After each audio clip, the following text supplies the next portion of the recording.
दिसंबर 2020। तर्जुमान अकाबिर लिसान अख्तर सानी आरिफ बिल्ला शेखुल हदीस शेखुल उलमा हजरत मौलाना शाह अब्दुल मतीन बिन हुसैन साहिब दामद बरकातुहुमेर अजीम शान इस्लाही बयान জামিয়া কাসিমিয়া ইসলামিয়া মাদ্রাসা, পূর্ব রহমতপুর, বাবুগঞ্জ, বরিশাল। ভাই, কেউ ছবি তুলবেন না, ভিডিও করবেন না। ছবি তোলা এটা কোনো দ্বীনি আমল না, এটা কোনো আখিরাতের জিনিস না, এটা ক্ষতিকর জিনিস। আল্লাহ রসুল সাল্লাল্লাহু আলাইহি ওয়াসাল্লাম বলছেন, যারা ছবি তোলে কিয়ামতের দিন আল্লাহ পাক তাদেরকে বলবেন যে এর ভিতর রূহ দাও। আমার সৃষ্টির মতো সৃষ্টি বানাইতে চেষ্টা করছো, রূহ দাও। এখন যতক্ষণ পর্যন্ত রূহ দিতে না পারবে তার উপর আযাব চলতে থাকবে। কথা বুঝতেছেন ভাইরা? এখন ছবি তোলাকে লোকেরা খুশির আমল মনে করে। আল্লাহর নবী যেটা লানতের কাজ বলেন সেটা খুশির আমল, ফুর্তির আমল হলো কিভাবে? বড় আশ্চর্যের বিষয় হয়ে গেছে। ইসলাম প্রচারের জন্য এখন এটা আমাদের দরকার হয়ে গেছে। ১,৫০০ বছর ইসলাম সারা দুনিয়াতে প্রসারিত হলো কিভাবে? এই ছবির দরকার ছিল তখন। কাজে যেটা আল্লাহ রসুল সাল্লাল্লাহু আলাইহি ওয়াসাল্লাম নিষেধ করছেন সেটা আমরা কেন করব? এই বিষয় থেকে বিরত থাকি। আল্লাহর ওয়াজ থেকেও আমার ছবি তুলবেন না। এবং মধ্যখানে কেউ এরকম পালায়া বা কোনোভাবে ছবি তুলতে চেষ্টা করে, তো বয়ানের যে একটা গতি থাকে, মন মানসিকতা থাকে, সেটা বাধাপ্রাপ্ত হয়, ব্যাহত হয়। তখন স্বাভাবিক কথা বলার মতো মন মানসিকতা থাকে না। এই জুলুমের জন্য ওই লোক গুনাহগার হবেন যে আমার দিনের কাজকে এইভাবে বাধাগ্রস্ত করলেন। থোড়া সা পানি দেবেন। বিসমিল্লাহ। একটা কালা গ্লাস লইছ, পানি কি এটা ঠিক না ঠিক বোঝাও যায় না। ভিতরে সাদা থাকলে তখন বোঝা যায় যে পানিতে কোনো কিছু পড়লো কিনা, ভিতরে পুরা কালা। আলহামদুলিল্লাহ, আলহামদুলিল্লাহ ওয়া কাফা, ওয়াসসালামু আলা ইবাদিহিল্লাযীনা ইসতাফা, আম্মা বা'দ। فأعوذ بالله من الشيطان الرجيم. بسم الله الرحمن الرحيم. وما خلقت الجن والإنس إلا ليعبدون. صدق الله مولانا العظيم. وقال رسول الله صلى الله تعالى عليه وسلم: الدنيا سجن المؤمن وجنة الكافر. وقال عليه الصلاة والسلام: إن النور إذا قذف في القلب انفسح له الصدر. قيل يا رسول الله هل لذلك من علم؟ قال نعم: التجافي عن دار الغرور، والإنابة إلى دار الخلود، والاستعداد للموت قبل نزوله. وكما قال رسول الله صلى الله تعالى عليه وسلم. আল্লাহ পাক জাল্লা জালালুহু ওয়া মানওয়ালুহু আমাদের সকলকে মাফ করেন। আপনার যাদের মোবাইলে রেকর্ড করেন, মোবাইল নিচে রাখবেন, উপরে উঠাবেন না। আল্লাহ তাআলা আমাদের সকলকে মাফ করেন, জান্নাতুল ফিরদাউস আমাদেরকে দান করেন, জাহান্নাম থেকে, জাহান্নামী রাস্তা থেকে আল্লাহ তাআলা হেফাজত করেন। নূরওয়ালা বুঝ, জ্ঞান, অন্তর এবং জীবন আল্লাহ আমাদের সকলকে নসিব করেন, সমস্ত মুসলমানকে নসিব করেন। আমার ভাইরা, পৃথিবীতে শিরক ছিল, কুফর ছিল, মানে অন্ধকারই অন্ধকার ছিল। ঈমান আর ইসলাম আসছে, আল্লাহর দ্বীন আসছে, আল্লাহর কোরআন আসছে। তো লাখ কোটি সূর্যের চেয়েও বেশি আলোকিত হয়ে গেছে ওই মানুষটা যে ঈমান কবুল করছে। প্রতিটি মুসলমান, প্রত্যেক মুসলমান, প্রত্যেক ঈমানওয়ালা তার হৃদয়টা ঈমানের আলোকিতে অকল্পনীয় ভাবে আলোকিত, যেটা আমরা এই দুনিয়াতে বুঝতেছি না। কিন্তু দুনিয়ার থেকে বিদায়ের পরে তখন মানুষ বুঝবে যে আমার সিনাতে কোন দৌলত ছিল, কোন সম্পদ ছিল। আল্লাহ পাক যে দিন, ঈমান, ইসলাম আমাদেরকে নসিব করে দিয়েছেন, সেটার কদর করার আল্লাহ আমাদেরকে তৌফিক দান করেন। এক বুজুর্গ বলেন যে, হে প্রিয় মাওলা, আদমি ও দাদাই বাজম মুসলমান করদাই, এ খুদা কুরবান সওয়াম এহসান বর এহসান করদাই। আল্লাহ, আমার কোনো দরখাস্ত ছাড়া, আবেদন নিবেদন ছাড়া নিজ দয়াতে আমাকে জঙ্গলের পশু না বানায়া, জন্তু জানোয়ার না বানায়া মানুষ বানাইছেন। এরপরে আপনি ঈমান ও ইসলামের দৌলত দ্বারা এইভাবে ধন্য করে দিছেন। আল্লাহ, আমি আপনার উপরে আমাকে কোরবান করে দিলাম, উৎসর্গ করে দিলাম।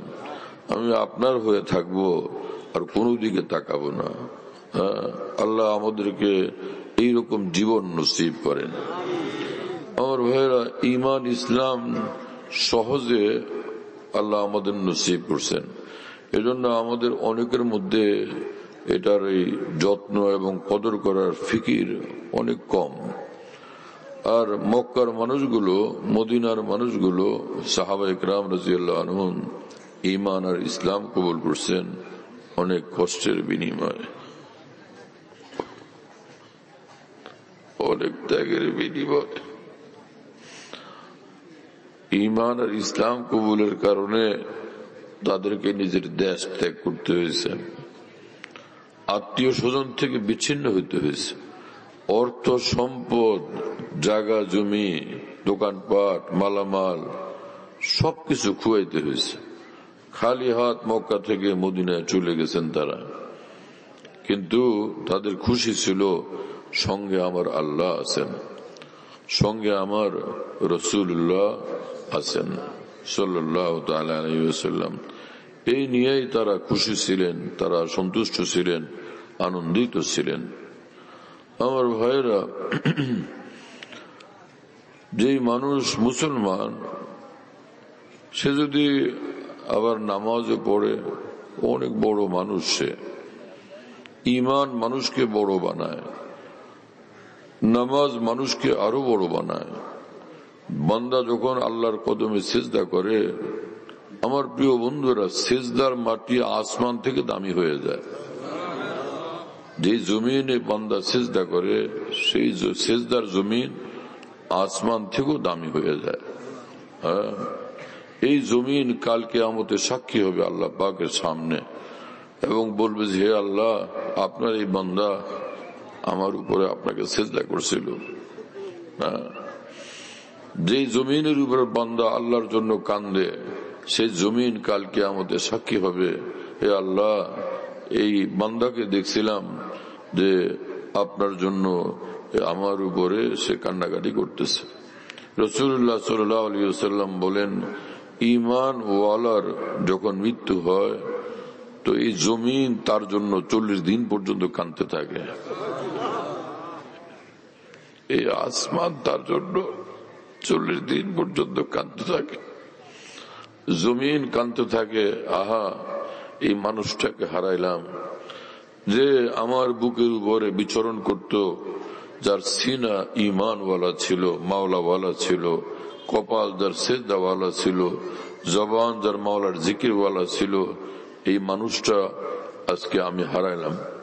40 দিন পর্যন্ত এই জমিন কাঁদতে থাকে, আর আসমান 40 দিন পর্যন্ত কাঁদতে থাকে। যাহা প্রতিদিন এই মানুষটার নেক আমলের সংবাদ, রিপোর্ট, এই আমি আসমানের ভিতর দিয়া আল্লাহ পর্যন্ত পৌঁছত। আমি এই বান্দার আল্লাহর মহব্বতের পয়গাম, আল্লাহর ভালোবাসার পয়গাম, আল্লাহর জন্য নেক আমলের পয়গাম পৌঁছার জন্য আমি ছিলাম মাধ্যম। সেই সৌভাগ্য থেকে আজকে আমি বঞ্চিত হলাম। সেজন্য আসমান 40 দিন পর্যন্ত কাঁদতে থাকে। তো এক ঈমানওয়ালার দাম এই জমিনের কাছে এত বড়, আসমানের কাছে এত বড়, কিন্তু সেই ঈমানওয়ালা নিজেই নিজেকে বুঝে না, নিজেই নিজেকে চেনে না। এই হাদিস শরীফ আমি সব প্রায় জায়গাতেই মনে থাকলে মনে পড়লে বলি, কারণ মুসলমান নিজেকে চিনুক এবং বুঝুক। উদ্দেশ্যই যে রাসূল পাক সাল্লাল্লাহু আলাইহি ওয়াসাল্লাম বলছেন, যে কোনো মুমিন মুসলমান যখন একবার পড়ে লা ইলাহা ইল্লাল্লাহ, তো তার একবার লা ইলাহা ইল্লাল্লাহ 7 আসমান 7 তবক জমিন থেকে বেশি ভারী দৌলত। আমার প্রিয় বন্ধুরা, কথা কেন বলো? এখানে শান্ত হয়ে বসো, পাশে কথা বলো কেন? কাছে বসছো, ডিস্টার্ব করবে না। হ্যাঁ, যারা সামনে বসছেন তারা আরামসে চুপচাপ শান্তভাবে বসেন। আপোষে কোনো কানাকানি এটা সেটা করবেন না, পেরেশান করতে থাকেন, দিনের কাজের ক্ষতি করতে থাকেন নিজের বেবুঝ হওয়ার কারণে, বেসমঝির কারণে। দিনের মজলিসের আদব এবং শৃঙ্খলা এগুলি কেন শিখেন না, কেন খেয়াল রাখেন না? তো আমার ভাইরা, ঈমানওয়ালার এত বড় মর্তবা, এবং ঈমানওয়ালারা এখন হাজারো দলে বিভক্ত। অমুক পিসা হুজুরের মুরিদ, অমুক দরবারের মুরিদ, অমুক ইসলামী দলের মুরিদ, অমুক পার্টির মুরিদ, এরকম ভাগ হয় না ইসলামওয়ালারা। এর এমনও হয় যে এক দল আরেক দলকে দেখতে পারে না, এক দল আরেক দলকে ভালো নজরে দেখে না। এর যাদের তবিয়ত এবং চরিত্র এরকম হয়, এরা সব আসামি, এই সব মুসলমান অপরাধীর দল। আরে ভাই, যার ভিতরে ঈমান আছে তুমি তাকে কেন মহব্বত করো না, কেন ভালোবাসো না? অথচ পবিত্র কোরআনে মহান রব্বুল আলামিন বলেন, ইন্নাল্লাযীনা আমানু ওয়া আমিলুস সালিহাতি সায়াজআলু লাহুমুর রহমানু বুদ্দা। যারা ঈমানওয়ালা, নেক আমলওয়ালা, মহান আল্লাহ তাদের প্রতি মানুষের অন্তরে ভালোবাসা ঢেলে দেন। এই বান্দা ঈমানওয়ালা, তাকে ভালোবাসো। এই বান্দা নামাজওয়ালা, তাকে তুমি ভালোবাসো। শুনতেছেন আমার ভাইয়েরা? এবং আরেক আয়াতে তো সুস্পষ্ট ভাবে আল্লাহ পাক বলেন, যে দ্ব্যর্থহীন ভাবে বলেন, ইন্নামাল মুমিনুনা ইখওয়া। যারা ঈমানওয়ালা তারা সব আপোষে ভাই ভাই। এই কথা বলতেছেন খোদ কোরআন যিনি নাজিল করছেন, সেই মহান রব্বুল আলামিন। ইন্নামাল মুমিনুনা ইখওয়া, মুমিনরা তো ভাই ভাই। আল্লাহ বলেন মুমিনরা ভাই ভাই। নামাজ পড়তে আসছে দুইজন পাশাপাশি, একজন আরেকজনের চেহারা দেখতে রাজি না, আবার একজন আরেকজনের সঙ্গে কথাই বলে না। দুই মুসলমান এক মসজিদে নামাজ আদায় করে, ইসলামের দুই দলে যোগদান করছে। মসজিদে আসতে সময় গেট দিয়ে যখন দেখা হয়, পাশ কাটায় চলে যায় যাতে দেখা না হয়, অথবা দেখা হয়ে গেল, মুখামুখি হয়ে গেল, মুখ ফিরে নিয়ে যায় যাতে সালাম দিতে না হয়। সালাম না দিয়া জান্নাতের রাস্তা ক্লিয়ার হইতেছে। আরেক মুসলমানকে পাশ কাটায় গিয়া জান্নাতের গেট খোলার চেষ্টা করা হইতেছে। এই ইসলাম নিখুঁত ইসলাম না খুঁতওয়ালা ইসলাম? এই মুসলমান দাগ মুক্ত মুসলমান না দাগওয়ালা মুসলমান?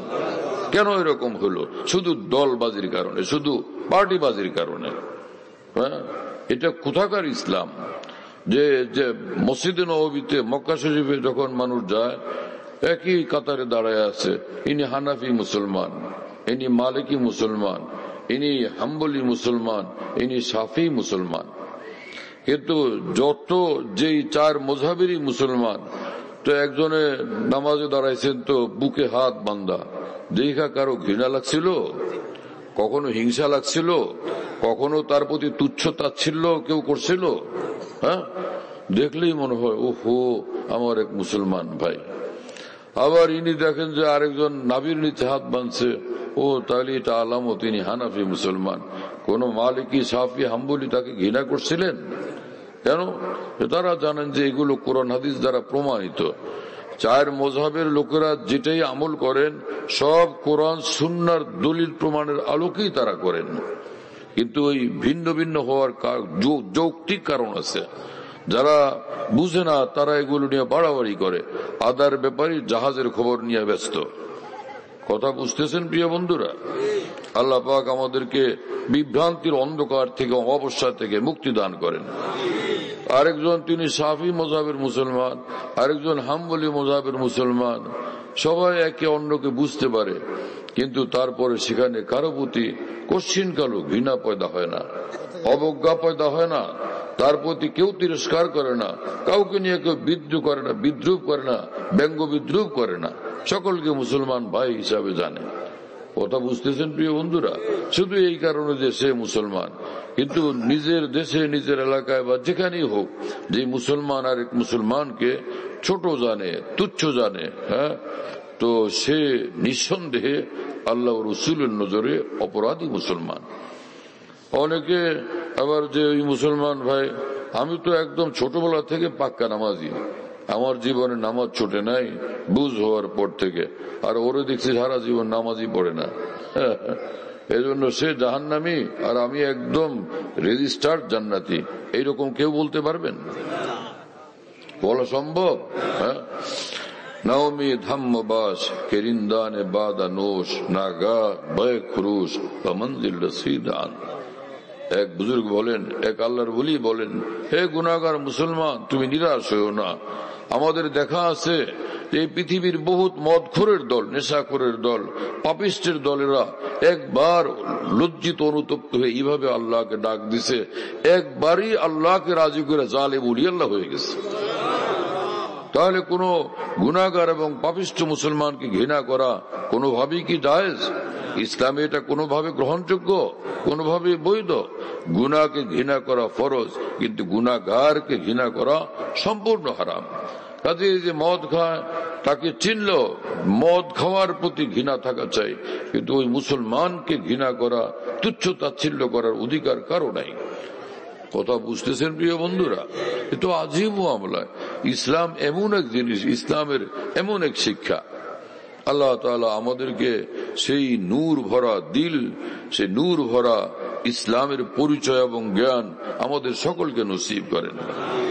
মুসলমানদের মধ্যে ইসলামের সঠিক জ্ঞানের চর্চা একেবারেই কম। ওয়াজ মাহফিল গুলোর ভিতরে যে সুন্দরভাবে ইসলামকে বুঝাইয়া দেওয়া, কোরআনকে বুঝাইয়া দেওয়া, মুসলমানের দায়িত্ব বুঝাইয়া দেওয়া, এই বিষয় আমাদের মধ্যে একদম কম। বস আয়সা হুই হুল্লা চিল্লা ফাল্লা, আরে ভাই কি জিনিস? হাকিমুল উম্মত মাওলানা আশরাফ আলী থানভী রহমতুল্লাহ আলাইহি বলেন যে রোগী যখন হাসপাতাল যায় তো হাসপাতালের ডাক্তারদের দায়িত্ব রোগ কি সেটা শোনা, বুঝা এবং সেটার চিকিৎসা করা। এর কি স্বাভাবিক ঔষধ দিতে হবে নাকি অ্যান্টিবায়োটিক করতে হবে, ঔষধে কাজ হবে নাকি অপারেশন করতে হবে, ডাক্তারকে সেটা বুঝতে হবে, সেইভাবে তার চিকিৎসা দিতে হবে। যারা দ্বীনের মাহফিলের স্টেজে বসেন তাদের দায়িত্ব হলো এই উম্মতের রোগ কি, সমস্যা কি, এই উম্মতের মধ্যে দ্বীনের কমি কি, ঘাটতি কি, কমতি কি, সেগুলোকে উপলব্ধি করা এবং সেগুলোকে নিজে উপলব্ধি করার পরে কোরআন সুন্নাহর আলোকে সেটার একটা সমাধান বর্ণনা করা। তাও সে ঘৃণার সাথে না, অবজ্ঞার সাথে না, মহব্বতের সাথে, দরদের সাথে, ব্যথা ভরা অন্তরে, কল্যাণকামিতার সাথে, যাতে যার ঘাটতি আছে সেটা পূরণ করার সুযোগ হয়। যার ভিতরে পাপ মঙ্কিলতার জীবন আছে, অনুতাপ পয়দা হইয়া, লজ্জা অনুশোচনা ও সূচনা পয়দা হইয়া তার তওবা করে মহান আল্লাহর দিকে ফিরে আসার তৌফিক নসিব হয়। কি কথা বুঝতেছেন প্রিয় বন্ধুরা? এক বুজুর্গ বলেন যে মহান আল্লাহর তো এই শান যে আল্লাহ পাক গুনাহগারদেরকেও ডাকতে থাকেন। গুনাহগার যে সে কি আল্লাহর বান্দা না? যেই সন্তান চোখে দেখে কানে শুনে সুস্থ সবল, সেটা যেরকম মায়ের সন্তান ল্যাংড়া লুলা আন্দা কানা বয়রা যেটা সেটা কি মায়ের সন্তান না? হ্যাঁ, মা এটা সুস্থটাকে যেরকম নিজে আদর মহব্বত করেন, খাওয়ান লোয়ান সবকিছু করেন এবং খেয়াল রাখেন, অনুরূপ ভাবে অসুস্থ যেটা সেটার প্রতি কি কম খেয়াল রাখেন? তাকে অল্প করে আদর দান করেন। আমরা কি ইসলাম শিখলাম, কি কোরআন হাদিস পড়লাম প্রিয় বন্ধুরা? কোরআন হাদিস যে পড়ে, আল্লাহর কসম তার অন্তর 7 আসমান থেকেও লাখো কোটি গুণ বড় হয়। কোরআনের এলেম যার সিনাতে আসে, হাদিসের এলেম যার সিনাতে আসে, তো নূর সহকারে যদি আসে তো সে তো বিশাল বড় হৃদয়ের অধিকারী। মাওলানা জালালউদ্দিন রুমি রহমতুল্লাহ আলাইহির কবরকে আল্লাহ তাআলা নূরে পরিপূর্ণ করেন। মাওলানা রুমি রহমতুল্লাহ আলাইহি বলেন যে, তোমরা চিনো আল্লাহর ওলি কাদেরকে বলে, আল্লাহর প্রেমিক কাদেরকে বলে? হ্যাঁ, যারা আল্লাহর ওলি তারাই আল্লাহ বুলা বান্দাকে ডাইকে নিয়ে আল্লাহর সঙ্গে জুড়ে দেন, আল্লাহর সঙ্গে মিলিয়ে দেন। এই কোথায় ঘুরতেছিস তুই, এদিকে আয়, চল মাওলা তোকে ডাকে। কাহা ফিরতে হো ফিক্রে ইউ আমে, আও তো বসবে দোস্ত আমে। কোথায় ঘুরতেছো আমার ভাই? আসো মাওলার দেওয়ানাদের সঙ্গে, মাওলার প্রেমিকদের সঙ্গে জুড়ে যাও, আসো মাওলাকে ডাকতে শুরু করো। শুনতেছেন প্রিয় বন্ধুরা? মাওলানা জালালউদ্দিন রুমি রহমতুল্লাহ আলাইহি বলেন যে, দর ফরাক আরসায়ে পাক জা তং আয়াত আরসায়ে হাফতা আসমা। এক আল্লাহর ওলি যিনি, এক আল্লাহর ওলির হৃদয়টা এত বড় বিশাল আয়তন ওয়ালা হয় যে সে আল্লাহর ওলির হৃদয়ের সামনে এই 7টা আসমান, এই সমগ্র পৃথিবী সবটা মিলা কারো ঘরের ছোট্ট একটা বারান্দার মতো দেখা যায়। এত বড় দিল অন্তর দান করেন মহান আল্লাহ কোন ওলিকে। কথা আমার বুঝতেছেন প্রিয় বন্ধুরা? আরে প্রিয় নবী মুহাম্মদ রাসূলুল্লাহ সাল্লাল্লাহু তাআলা আলাইহি ওয়াসাল্লাম একবার বলতেছিলেন, শোনো, ইন্নান নূরা ইযা কুযিফা ফিল কলব, কারো অন্তরে আল্লাহ ওয়ালা বানানোর যে নূর, সেই নূর যখন আল্লাহর পক্ষ থেকে ঢেলে দেওয়া হয় তো ইনফাসালাহু সাদর, তার সিনাটা বিশাল বড় হয়ে যায়। তার অন্তরটা, তার সিনাটা বিশাল বড় হয়ে যায়। নূর যখন অন্তরে আসে, তো নূর যখন অন্তরে আসে তো অন্তরের অবস্থা কি হয়? অন্তর আলোকিত হয় না কালো হয়? হ্যাঁ, জব মেহের নুমায়া হুয়া সব ছুপ গায়ে তারে, ও হামকো বড়ি বজ্ম মে তনহা নজর আয়।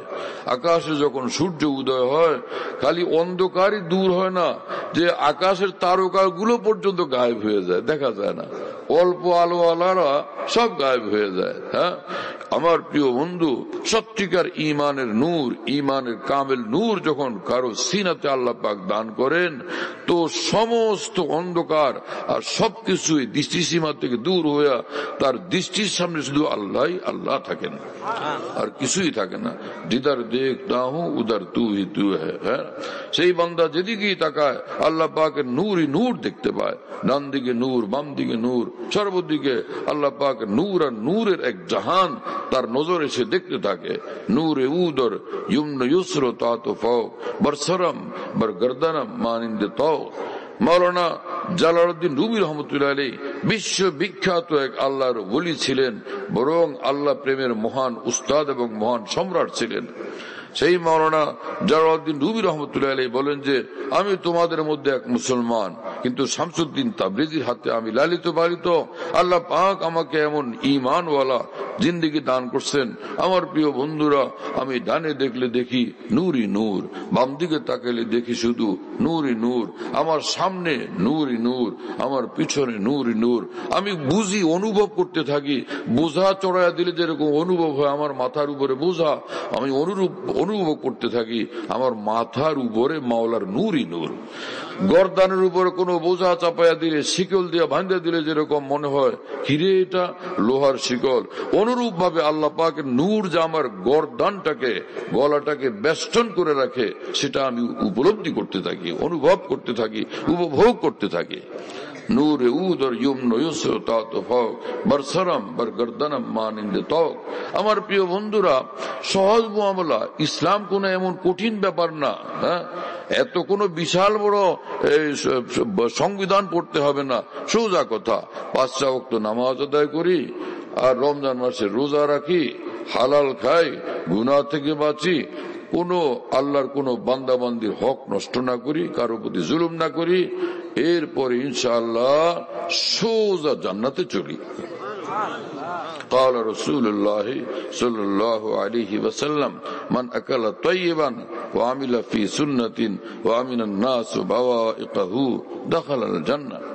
প্রিয় নবী মুহাম্মদুর রাসূলুল্লাহ সাল্লাল্লাহু তাআলা আলাইহি ওয়াসাল্লাম বলেন, যে ব্যক্তি হালাল খায় আর আল্লাহ পাকের কথা মতো চলে, হ্যাঁ, আমার আনিত দিন মোতাবেক চলে, আর যে কারো প্রতি জুলুম করার থেকে বিরত থাকে, নিঃসন্দেহে সে জান্নাতে প্রবেশ করবে। কথা বুঝতেছেন প্রিয় বন্ধুরা?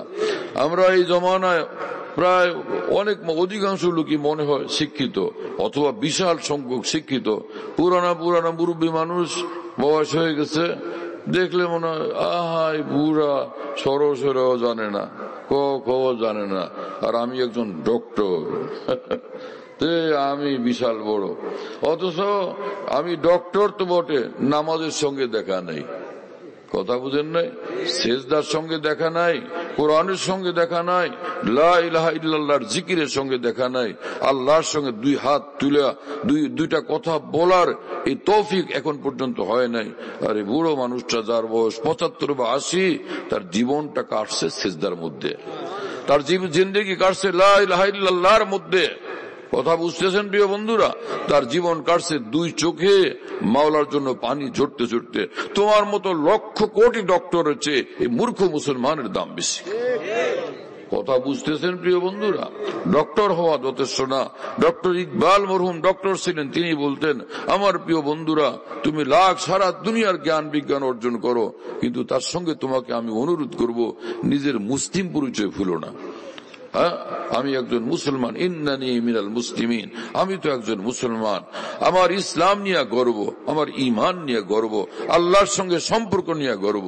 এক লোক, সে গরিব মানুষ, কোন রকম দিন আনে দিন খায়, হঠাৎ দেখা গেল কিরে ভীষণ হাস্যোজ্জ্বল, যেখানে যাই জানি একদম চেয়ারম্যান সাহেবের বাড়িতে গিয়া বড় একটা চেয়ারে আগে বসে যায়।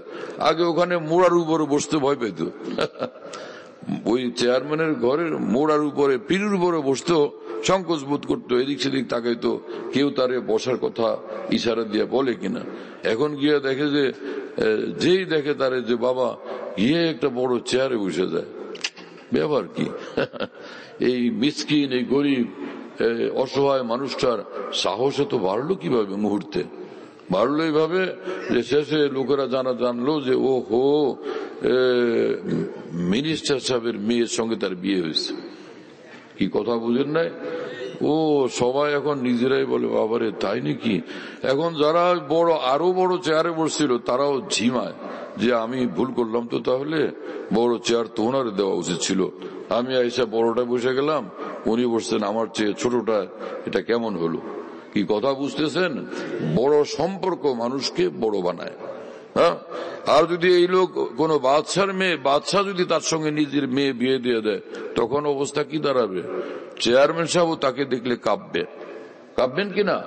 আরে বাপরে, সে বাদশাহ, তার মেয়ে আমার এলাকার এই ছেলের কাছে বিয়ে দিচ্ছেন, বাবাজি আপনি আসেন, এখানে বসেন। না না, আপনি বসেন, আমি আপনার পাশে বসি। ভদ্র ছেলে, সে কি চেয়ারম্যানের চেয়ারে বসবে? সে তো বসবে, আপনি আমাকে সম্মান করছেন, আমি খুশি, আমি আপনার পাশের চেয়ারে বসি। কিন্তু চেয়ারম্যান যে আজকে তাকে সম্মান করতে বাধ্য হচ্ছেন, এই কারণে যে অনেক বড় মানুষের সঙ্গে তার সম্পর্ক হয়ে গেছে। আমার প্রিয় বন্ধুরা, সে দুনিয়ার যে কোনো মানুষ, লাখ কোটি ধন সম্পদের মালিক হোক, লাখ কোটি ফ্যাক্টরির মালিক হোক, সে কিছুই না। হ্যাঁ, অনেক বড় ক্ষমতাধর হোক, সে কিছুই না। কিন্তু সে যখন ইমান কবুল করলো, ইসলাম কবুল করলো, আমার প্রিয় বন্ধু, আসমান জমিনের মালিক, আরশের মালিক, চন্দ্র সূর্যের মালিক, লৌহ কলম কুরসির মালিক মহান আল্লাহর সঙ্গে তার সম্বন্ধ হয়ে গেছে, আল্লাহর সঙ্গে তার সম্পর্ক জুড়ে গেছে। তাহলে এই মানুষটা কত বড় মানুষ। শুনতেছেন প্রিয় বন্ধুরা? হযরত হাকিমুল উম্মত মুজাদ্দিদুল মিল্লাত মাওলানা আশরাফ আলী থানভী রাহমাতুল্লাহ আলাইহি কোন কাঙ্গাল পীর সাহেব ছিলেন না যে খালি মুরিদ করতেন। হ্যাঁ, আর 12 তসবির জিকির বাতলাইতেন, আর এরশাকাবিন চাষ পড়তে বলতেন। এইরকম পীর সাহেব তিনি ছিলেন না। তিনি মস্ত বড় ওলি ছিলেন, মস্ত বড় আলিম দ্বীন ছিলেন, মস্ত বড় মুহাদ্দিস ছিলেন, ফকিহ ছিলেন এবং মস্ত বড় মুজাদ্দিদ ছিলেন। সে হাকিমুল উম্মত মাওলানা আশরাফ আলী থানভী রহমতুল্লাহ আলাইহি বলতেন যে, হে মুসলমানরা, আজকে যে মুসলমানদেরকে দেখলে তোমরা তুচ্ছ তাচ্ছিল্য করো, ঘৃণার চোখে দেখো, আরে তারে চিনি আমি, তার বাপদাদা সহ চিনি, এইরকম তোমরা তাদেরকে তুচ্ছ তাচ্ছিল্য করো। কালকে আমাদের দেখতে পাবে যে আসরের ময়দানে মহান রব্বুল আলামিন এক এক মুসলমানকে ডাকবেন আর বাহানা খুঁজবেন যে ওরে কিভাবে মুক্তি দেই। একটা বাহানা বের করে বলবেন যে যা, এই জন্য তোরে মুক্তি দিয়ে দিলাম, নাজাত দিয়ে দিলাম, যাও তুমি জান্নাতে চলে যাও। এক এক বাহানা এক একজনকে আল্লাহ নাজাত দিয়ে দিবেন। এবং হযরত হাকিমুল উম্মত থানভী নিজে বলেন, কম মুসলমানই এমন হবে যারা জাহান্নামে যাওয়া লাগবে, তাও জাহান্নামে গেলে অল্প কয়েকদিন থেকে ফের ছুটি, মুক্তি। কি কথা বুঝেন না? জাহান্নাম হলো কাফেরদের জন্য চিরদিনের আযাবের ঠিকানা। আর দুনিয়া সিজনুল মুমিন বা জান্নাতুল কাফির। মুসলমান দুনিয়াতে কষ্ট করে, কিন্তু আখিরাতে শান্তি শান্তি, আরামই আরাম, ইজ্জতই ইজ্জত, সম্মানই সম্মান। আর কাফেররা দুনিয়াটাকে জান্নাত মনে করে, স্বর্গ মনে করে। মুসলমান যদি জান্নাতে নিক্ষিপ্ত হয় নিজের কয়েকদিনের কিছু অন্যায় অপরাধের কারণে, রাসূলুল্লাহ সাল্লাল্লাহু আলাইহি ওয়াসাল্লাম বলেন যে হয়তো থাকলো কিছুটা জেলখানার মধ্যে থাকার মতো। জাহান্নাম মূলত মুসলমানদের জন্য আল্লাহ পাক তৈরি করেন নাই। কথা বুঝতেছেন আপনারা? আমার কথা শুনেন আপনারা খেয়াল করে। এবং আল্লাহ তাআলার শুকর, কোরআন সুন্নাহর অকাট্য এবং সুস্পষ্ট দলিল প্রমাণের আলোকেই আপনাদের সামনে কথা বলার তৌফিক হচ্ছে। আল্লাহ পাক জাল্লা জালালুহু ওয়া আলা বলেন যে জাহান্নাম বানাইছি উইদ্দাত লিল কাফিরিন, এই জাহান্নাম প্রস্তুত করা হয়েছে কাফেরদের জন্য। বাকি মুসলমান যারা জাহান্নামে যাবে এরা মূলত জাহান্নামী না, এরা যাবে কয়েকদিনের জেল খাটার জন্য। কয়েকদিনের জেল কিভাবে? এক হাদিস শরীফে পরিষ্কার আছে, রাসূল পাক সাল্লাল্লাহু আলাইহি ওয়াসাল্লাম বলেন এক মুসলমান হয়তো একদিন জেল খাটবে। একদিন। কেউ আছে না জেলখানাতে ঢোকার পরে গেটের ভিতরে ঢুকলো, একটু পরেই তারা খুঁজতেছে পুলিশ, কি ব্যাপার? আপনার তো জামিন হয়ে গেছে স্যার, আপনি আসেন না, আপনার মুক্তি হয়ে গেছে। ও এখনো গিয়ে কোনো ওয়ার্ডে ঢুকতেও পারে নাই, কোন রুমে ঢুকতেও পারে নাই, আগেই তার মুক্তি হয়ে গেছে। তো জাহান্নামের ভিতরে কেউ যাবে হয়তো একদিনের জন্য, কেউ 2-3 দিনের জন্য, কেউ 1 সপ্তাহের জন্য, মানে কিছু সময়। তাও সেখানে কাফিরদের মতো আযাব কোন মুসলমানের হবে না। কথা শুনতেছেন আপনারা? খেয়াল করে শুনেন এই সকল কথা। কাফেরের মতো আযাব কোন মুসলমানের হবে না। মুসলমানের আযাব শাস্তি হবে বটে, কিন্তু হালকা আযাব। যে স্কুলে আসলি না কি জন্য ঠিক মতো, তুই তো ভালো ছেলে, এই দিঘা লাগা ওরে 10টা বেত। তো 10টা বেত যে লাগাইয়া দিল শত্রু মনে করে। স্যার কি তাকে শত্রু মনে করছিলেন?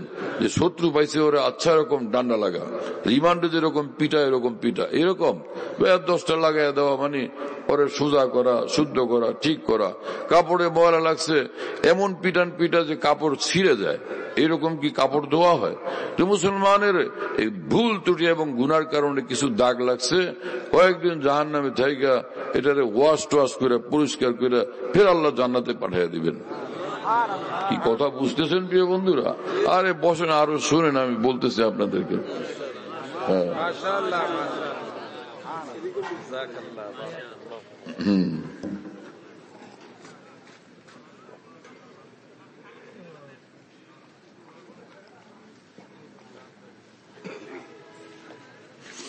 এভাবে যে আপনারা হাদিস শরীফ শুনতে থাকছেন, যে সারা জীবনই শুনছেন। আমরা তো ছোটবেলা থেকে যখন লেখাপড়া কিছুই করি নাই, ওয়াজ মাহফিলে যাইতাম, ভালো লাগতো, আলেম ওলামারা কথা বলেন শুনতাম, আউলিয়া বুজুর্গান দেখলে তাদের কাছে যাইতাম। তখন পিচ্ছি ছিলাম, তখনই গিয়ে গিয়ে দূরে দূরে 3 মাইল 4 মাইল 5 মাইল 7 মাইল এত দূরে পায়ে হেঁটে গেছি, শুনলাম যে ওখানে ওয়াজ মাহফিল হয়।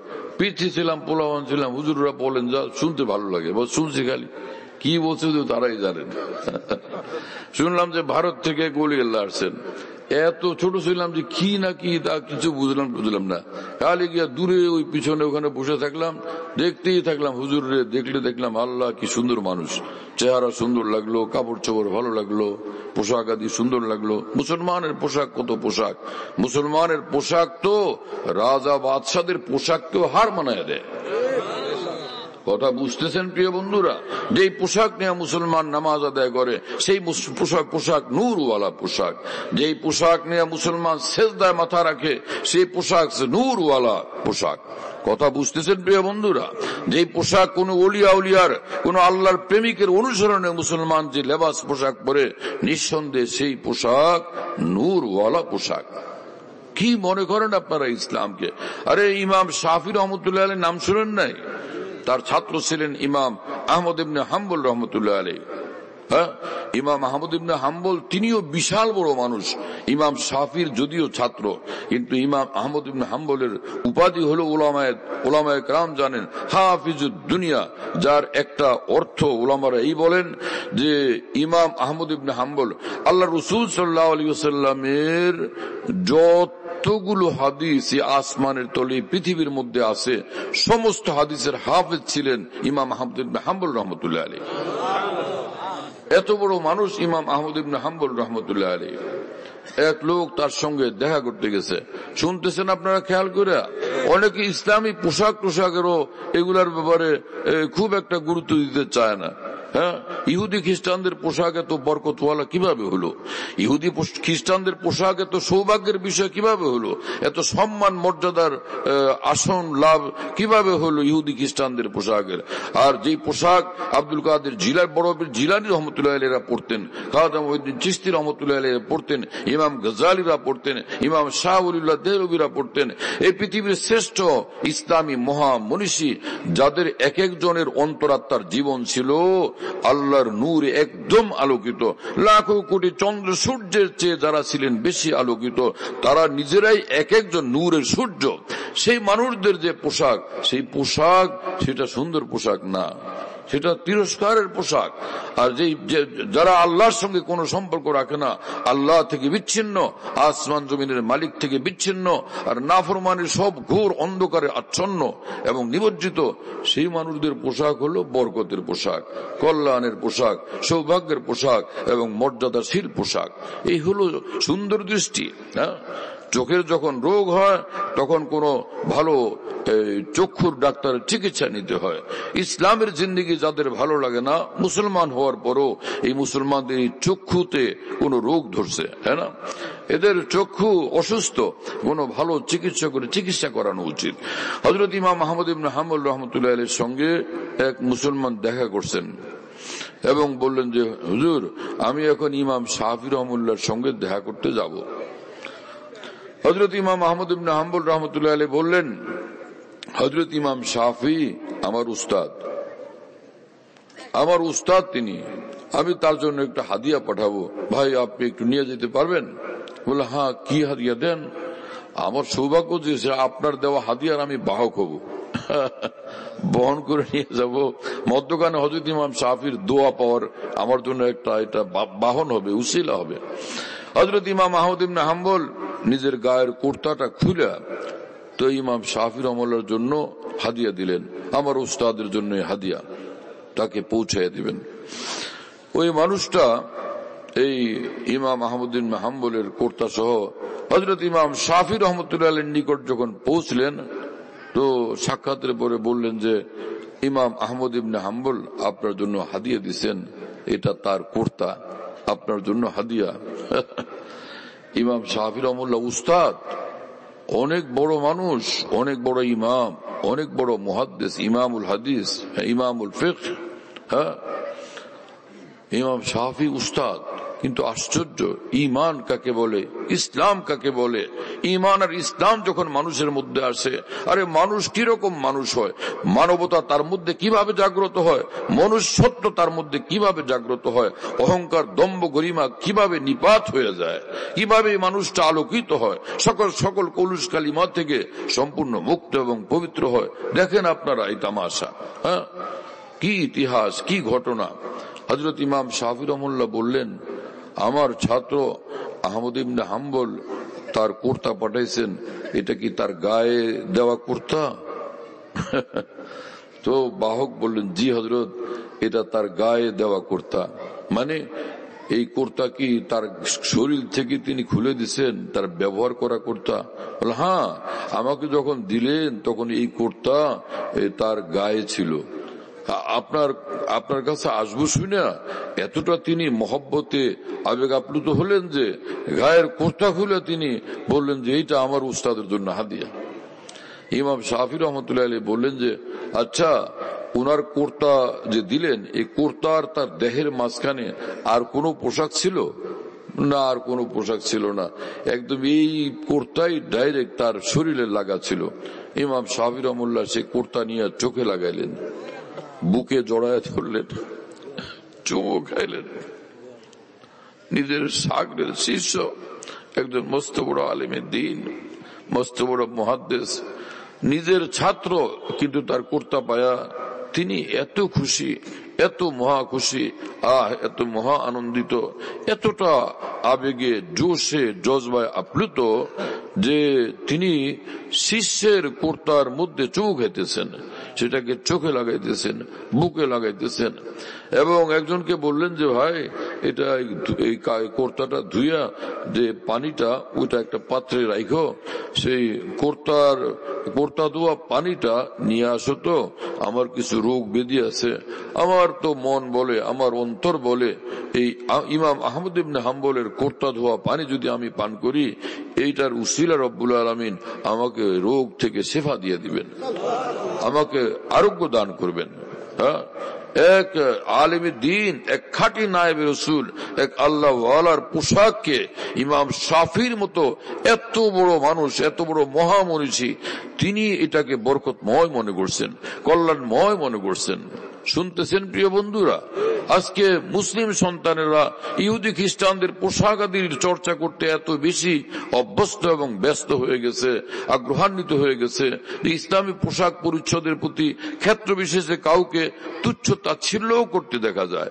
এমনকি এই রোগ এতটা মহামারীর রূপ ধারণ করছে যে এতটা সংক্রামক ব্যাধির মতো হয়ে গেছে যে অনেক মৌলভী সাহেবের দল, অনেক আলেম উলামাদের মধ্যে কিছু লোক, দিনদার তবকার মধ্যে পর্যন্ত কিছু লোক, তারা যেই পোশাক তাদের হুজুরকে অনুসরণ করে পড়েন, ওই পোশাক ব্যতীত অন্য কোন কুর্তা টুপি দেখলে মনে করেন যে এরা আসামির দল। কি কথা বুঝতেছেন প্রিয় বন্ধুরা? অন্য উলামাদের, অন্য আলেম উলামা, অন্য আউলিয়া বুজুর্গানে দ্বীনের কুর্তা টুপি পোশাক দেখলেও তুচ্ছ তাচ্ছিল্য করেন। এই তুচ্ছ তাচ্ছিল্য করা সুন্নতের আমল, এই তুচ্ছ তাচ্ছিল্য করা বরকতের আমল, এই তুচ্ছ তাচ্ছিল্য করা নূরওয়ালা আমল। এই আমল নামে এগুলো জমা হচ্ছে, সব নেকির আমল জমা হচ্ছে। কাল কিয়ামতের এই বিনিময়ে নেকি দেওয়া হবে। এর দ্বারা অন্তর পরিষ্কার হয়, অন্তর পবিত্র হয়, নাকি অন্তরে কালো দাগ লাগে? হ্যাঁ, এইরকম আচরণ, এইরকম আখলাক চরিত্র, এইরকম সমালোচনা, এটা কি নূরওয়ালা? হ্যাঁ, জিন্দেগিকে নূরওয়ালা বানায়, অন্তরকে আলোকিত করে, আখিরাতের পথকে, জান্নাতের রাস্তাকে নিষ্কণ্টক নির্বিঘ্ন করে। কি হলো এই মানুষদের? আল্লাহ তাআলা আমাদেরকে বুঝ দান করেন। কোথায় গেল আজকে মুসলমানদের অবস্থা? মুসলমান তো অনেক বড় দিলের মানুষ হয়, মুসলমান তো এরকম হয় যে মাওলানা জালালউদ্দিন রুমি রহমতুল্লাহ আলাইহি বলেন যে মুসলমান তো একজন বিধর্মীকে দেখলো খামোখা অন্যায়ভাবে কোনো ক্রমে তাকে অসম্মান করবে না, তাকে অবতস্থ করবে না, তার সঙ্গে দুর্ব্যবহার করবে না। বরং মুসলমান তো প্রকৃত মুসলমান যদি হয়, তা বিধর্মীদের সঙ্গে, অমুসলিমদের সঙ্গে মুসলমানের আখলাক, চরিত্র, আচার, ব্যবহার, কথাবার্তা এমন সুন্দর হবে এবং শালীন হবে, এমন ভদ্রচিত হবে যে মুসলমানদের চরিত্রের সৌন্দর্য একজন অমুসলিমকে ইসলামের দিকে আকৃষ্ট করবে। কথা বুঝতেছেন প্রিয় বন্ধুরা? এখন আমরা লোকদেরকে গলায় রশি দিয়ে ইসলামের দিকে টানবার চেষ্টা করি। গলায় রশি বাইন্দা তা কাউকে মুসলমান বানানো যায়? মুসলমান তো মুসলমান, অমুসলিমরা দুনিয়াতে মুসলমান হয়েছে ইসলামের সৌন্দর্য দ্বারা অভিভূত হইয়া, ইসলামের সৌন্দর্য অভিভূত হইয়া। এখন আমরা তলোয়ার দিয়া আর গুলি দিয়া আর বোমা দিয়া অমুসলিমদেরকে মুসলমান বানানোর অভিযান চালাইলে এটা যুক্তিযুক্ত? এটা ইসলামের শিক্ষা?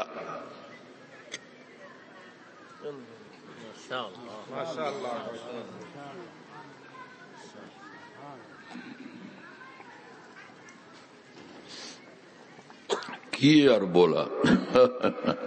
হ্যাঁ, প্রিয় নবী মুহাম্মদুর রাসূলুল্লাহ সাল্লাল্লাহু আলাইহি ওয়াসাল্লাম বলছেন, হ্যাঁ, আমরা তো মনে করি যে ভাই আমি নামাজওয়ালা, বড় ভারী আমলওয়ালা, হ্যাঁ, কিয়ামতের মাঠে যাব, এক দৌড় জান্নাতে দিকে ঢুকবে, আমারে ঠেকায় কে? আমি পুরানা নামাজওয়ালা, কত হজ উমরাওয়ালা, আমি বড় তাহাজ্জুদওয়ালা, আমি দেশের সেরা ইসলামী বক্তা, হ্যাঁ, ইসলামের ভাষণদাতা, আমাকে ঠেকাবে কে? কিন্তু বড় পীর জিলানীর মতো মানুষ, তিনি এত বড় আলিম ছিলেন, বুজুর্গ ছিলেন, সাইয়্যিদ ছিলেন, আওলাদ রাসূল ছিলেন, তিনি কাঁপতেন এবং বলতেন যে তোমাদের প্রশংসা, লাখ আমার প্রশংসা করো, এই প্রশংসায় আমি কখনোই এক মুহূর্তের জন্য আমার ভিতরে কোনো দম্ভ অহংকার পয়দা হওয়ার আলহামদুলিল্লাহ সুযোগ হয় না, আমি নিজেকে কিছু ভাবার সুযোগ হয় না, কারণ ভিতরে আমি কাঁপতে থাকি, এক চিন্তায় বিভোর থাকি, হায় আমি ঈমান নিয়ে কবরে যেতে পারবো কিনা। ইমা চু সালামত বলবে গোর বরে আহসান্তু বরি চুস্তুই চালা কি এমা, আমি আব্দুল কাদের যদি ঈমান নিয়ে কবরে যাইতে পারি, তোমাদের কারো প্রশংসার দরকার হবে না, তখন আমি নিঃসন্দেহে গর্বিত মানুষ, এক গর্বিত মুসলমান, এক গর্বিত বান্দা। আর যদি ঈমান নিয়ে কবরে যেতে না পারলাম, তোমাদের লাখ প্রশংসা আমার কোন কাজে লাগবে? কথা বুঝতেছেন প্রিয় বন্ধুরা? আল্লাহ তাআলা আমাদেরকে ভালো মানুষ হওয়ার তৌফিক দেন, পয়লা তো মানুষ হওয়ার তৌফিক দেন, তারপরে ভালো মানুষ হওয়ার তৌফিক দেন, হ্যাঁ না? কি হলো আজকে আমাদের, মানুষ কাকে বলে আমরা তো তাও বুঝি না। কি উম্মত মাওলানা আশরাফ আলী থানভী রহমাতুল্লাহর মতো এত বড় মানুষ, তিনি বলতেন এই কথা। তোমরা যারা এখানে ভিড় করতেছো আমার কাছে, উদ্দেশ্য কি বাবারা? কোন পিসাব হইতে আসছো? খেলাফতের চোতার পর্চা নেওয়ার জন্য আসছো? দরবার বানানোর জন্য আসছো? তোমরা এখানে এলাকায় গিয়ে বলবা দরবার বানাবার, মুরিদ করতে থাকবার, একটা দল বানাবা, পার্টি বানাবা, এই পীর সাহেব হুজুর এবং এই কি পীর সাহেব বলে, আরে ভাই এর সঙ্গে বিশেষণ লাগায় না? হ্যাঁ, অনেক বড় পীর, বিশ্ববিখ্যাত পীর, কত কিছু আমাদের লাগানোর অভ্যাস হয়ে গেছে। এইরকম কোন মতলব যদি থাকে বাবারা, আমাকে ডিস্টার্ব করবা না, এইসব সময় আমার কাছে নাই, অন্য কোথাও যাও। পীর হওয়ার জন্য আসলে অন্য কোথাও যাও, দরবার বানানোর লক্ষ্যে কেউ আসলে অন্য কোথাও যাও। হ্যাঁ, মানুষ হওয়ার জন্য যদি কেউ আইসে থাকো, তো ভাই তুমি এখানে বসো, আমি তোমাকে মানুষের মতো মানুষ হওয়ার জন্য সহযোগিতা করব, মানুষ হওয়ার জিন্দেগি কি সেটার সন্ধান দেব, সেই শিক্ষা তোমাদেরকে দান করব। এই বলতেন হাকিমুল উম্মত মাওলানা আশরাফ আলী থানভী রহমাতুল্লাহ আলাইহি। এমনকি তিনি পরিষ্কার ভাষায় বলতেন যে আমার এখানে যারা আসছে, আমি যখন মসজিদে চলে যাই, নামাজের সালাম ফিরে দেখি যে আরে পিছনে কয়েক কাতার দাঁড়ায় গেছে মসবুক, এরা হলো নামাজ এক রাকাত পায় নাই, 2 রাকাত পায় নাই, 3 রাকাত পায় নাই, নামাজ ছুটছে। খানকায় ছিলেনি মানুষগুলো, তারপরও নামাজ ছুটছে। হযরত হাকিমুল উম্মত মাওলানা থানভী রাহমাতুল্লাহ বলতেন, আমি তাদেরকে নিয়ে কোনো ঝামেলা করি না, গরমাগরমি করি না। আমার এখানে খানকায় আসছে নামাজ ছাড়ার জন্য, নামাজ ছুটার জন্য, 3 রাকাত ছুটার জন্য না, এটা হইতেই পারে না। আর সে তো ইমানের জজবা, ইমানের জজবা নিয়া আমি ভালো হব, আমি আল্লাহর ইবাদত গুজার হব, আমি আল্লাহওয়ালা মানুষ হব, তাহলে তার এই যে সে যে উপস্থিত হইতে পারে নাই, 1-2 রাকাত ছুটলো, মনে হয় কোনো সমস্যা ছিল, বেচারা প্রস্তুতি নিয়ে কুলাইতে পারে নাই, হয়তো পেটে অসুখ ছিল, যে কোনো সমস্যা থাকতে পারে। তো এই ব্যাপারে আমি এরকম কোন রকমের কঠোরতা করি না, হয়তো তাদেরকে তারগিব দিলাম, উৎসাহিত করলাম, ভাই আমরা খেয়াল রাখি আমাদের তাকবীরগুলা যাতে আমরা ধরতে পারি, আমরা খেয়াল রাখি যাতে করে ভাই আমাদের পুরা নামাজ আমরা ধরতে পারি, রাকাত না ছুটে, বিনা কারণে যেন আমাদের এরকম না হয়, খেয়াল রাখি। বাস এভাবে তারগিব দেওয়া, উৎসাহিত করা, উদ্বুদ্ধ করা, কিন্তু তার জন্য শাস্তি বিধান করা যে যদি কেউ মসবুক হও, 1 রাকাত ছুটে, তো মাদ্রাসায় তার খানা বন্ধ করে দেওয়া হবে, মাদ্রাসায় খানা বন্ধ, আর না হলে 10 বেদ। এগুলার ফলাফল কি দ্বারা জানেন? এক হুজুর যিনি এখন মুফতি সাহেব, ভালো মুফতি সাহেব, বড় আলেম, বুখারী শরীফ পড়ান। উনি বলেন যে আমাদের মাদ্রাসা ছোটবেলা আইন জারি হয়েছে, যার এক রাকাত ছুটবে বাস তার খানা বন্ধ করে দেবো মাদ্রাসার পক্ষ থেকে। পরে বলে যে এরপরে আর আমি পিছিয়ে ছিলাম, নাবালেগ মানুষ ছিলাম, ভর্তি হয়েছি মাদ্রাসায়, পরে আমার আর ওই মাদ্রাসায় যতদিন পড়ছি কোন সময় আমার এক রাকাত ছুটে নেই, আমি সব সময় একদম ইমামের সঙ্গে পুরা নামাজ পাইতাম। আমি বললাম মানে কি এটা, কয় বছর পড়ছো? 5-6 বছর পড়ছি সেই মাদ্রাসায়, তো এক রাকাত ছুটে নেই একদিনও, এরকম পাকা আল্লাহওয়ালা হয়ে গেছিল। তখনই হাসে, ভাই কি ব্যাপার কি? রাকাত যে কয়টাই পাইতাম, কিন্তু সালাম ফিরেতেই ইমামের সঙ্গে।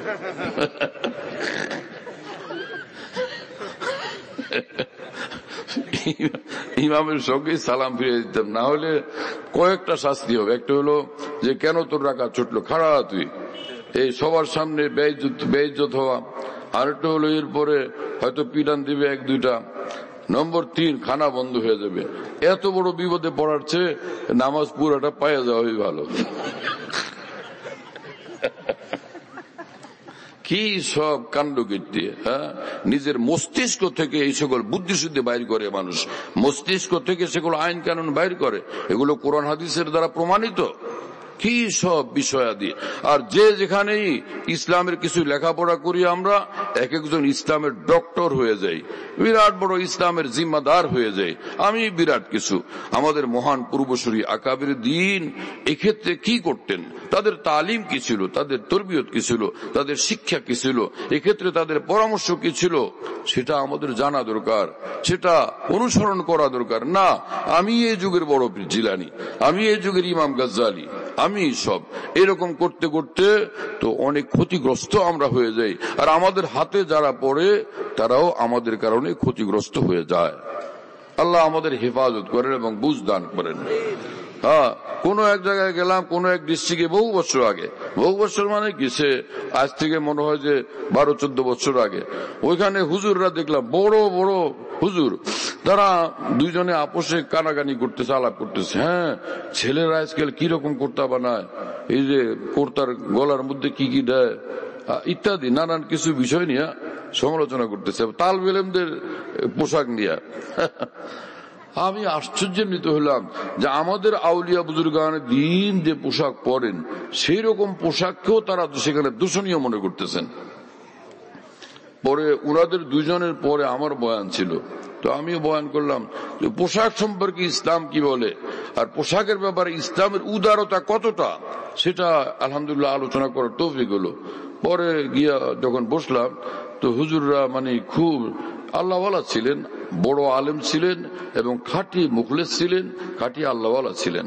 ওনাদের জিনিসটা খেয়াল হচ্ছে যে আমরা তো ভুল করে ফেলছি কথাটা বলতে গিয়া, যে আপনি এমন একটা আইন জারি করছেন মাদ্রাসায় পোশাকের ক্ষেত্রে, যেই এই পোশাক পরতেই হবে, এর বাইরে হলে সেটা অপরাধ। তো এই ছেলেরা তো অন্যান্য বুজুর্গানের দিন সেই একই পোশাক পরেন, তো তাদের প্রতি তাদের মধ্যে তো কুধারণা পয়দা হবে, এই পোশাক তো অমুক হুজুররা অমুক আলেম ওলামারা পরেন, তাহলে তারা সব অপরাধীর দল। তো ওনারা বুঝলেন যে আমাদের তো এই আচরণটা, এই চিন্তাটা ঠিক হয় নাই, তারা বিরত হয়ে গেলেন এবং তাদের মধ্যে একজন দুনিয়ার থেকে চলে গেছেন, অনেক বড় বুজুর্গ ওলি আল্লাহ, তার মর্তবা বহুত বুলন্দ করেন।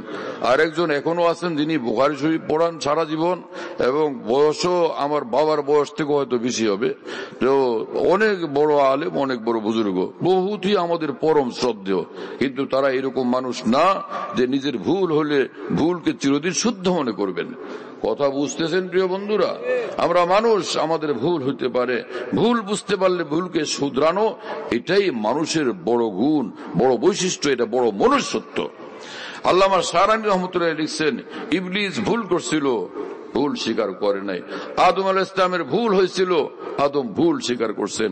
ইবলিস ভুল করলো কিন্তু লজ্জিত হয় নাই, অনুতপ্ত হয় নাই। আদমের ভুল হলো, তিনি লজ্জিত অনুতপ্ত হলেন।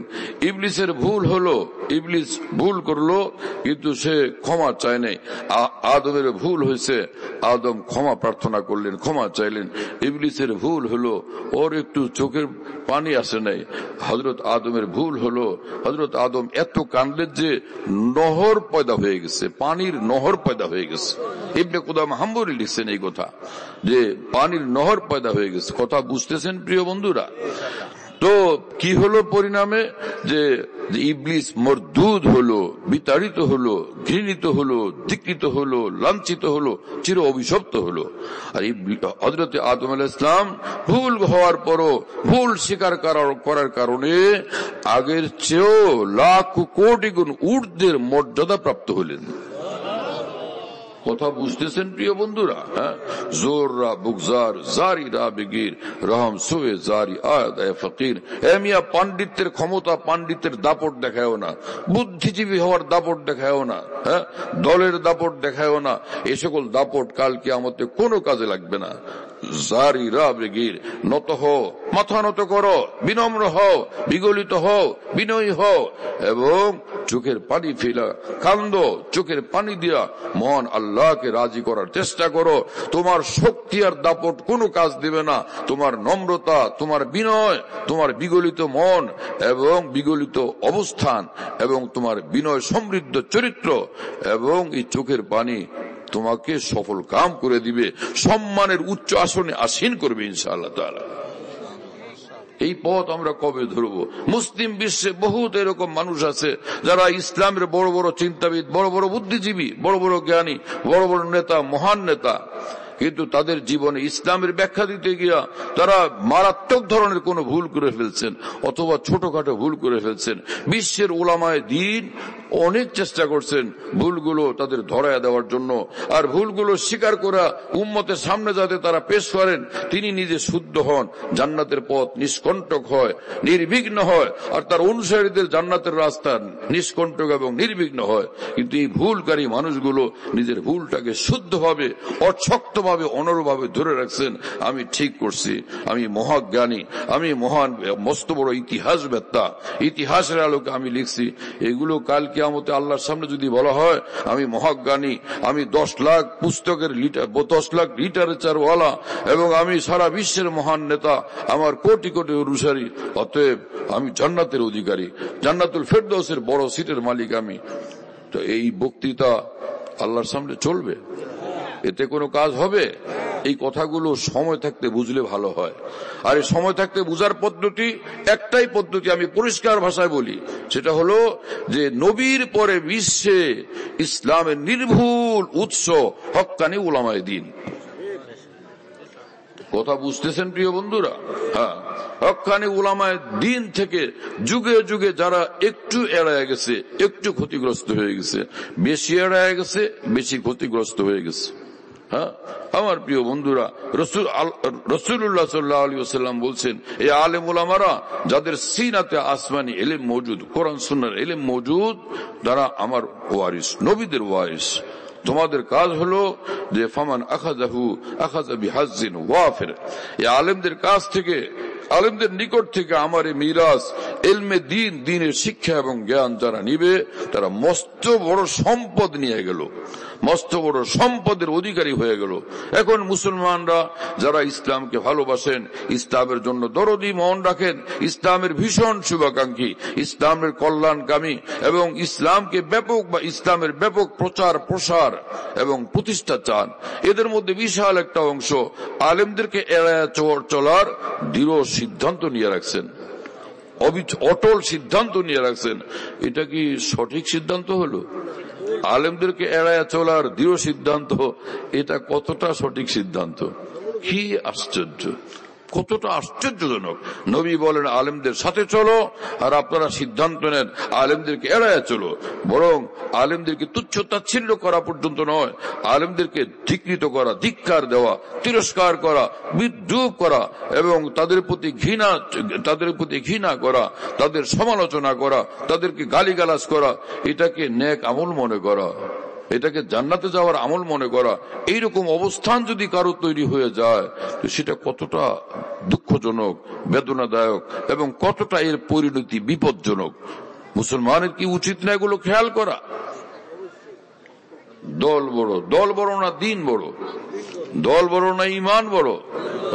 কি হলো আজকে আমাদের?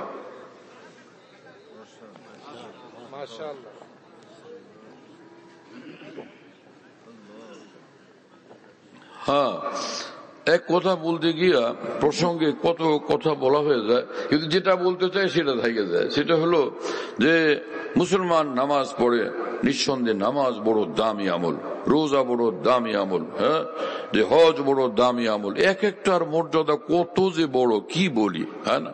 সুবহানাল্লাহ ওয়া বিহামদি। রাসূলুল্লাহ সাল্লাল্লাহু আলাইহি ওয়াসাল্লাম বলেন যে মুসলমান নামাজ আদায় করে, 1 ওয়াক্ত নামাজ পড়লো 10 ওয়াক্তের সওয়াব আল্লাহ তাকে দান করেন। 5 ওয়াক্ত নামাজ আদায় করলো 50 ওয়াক্তের সওয়াব আল্লাহ তাকে দান করেন।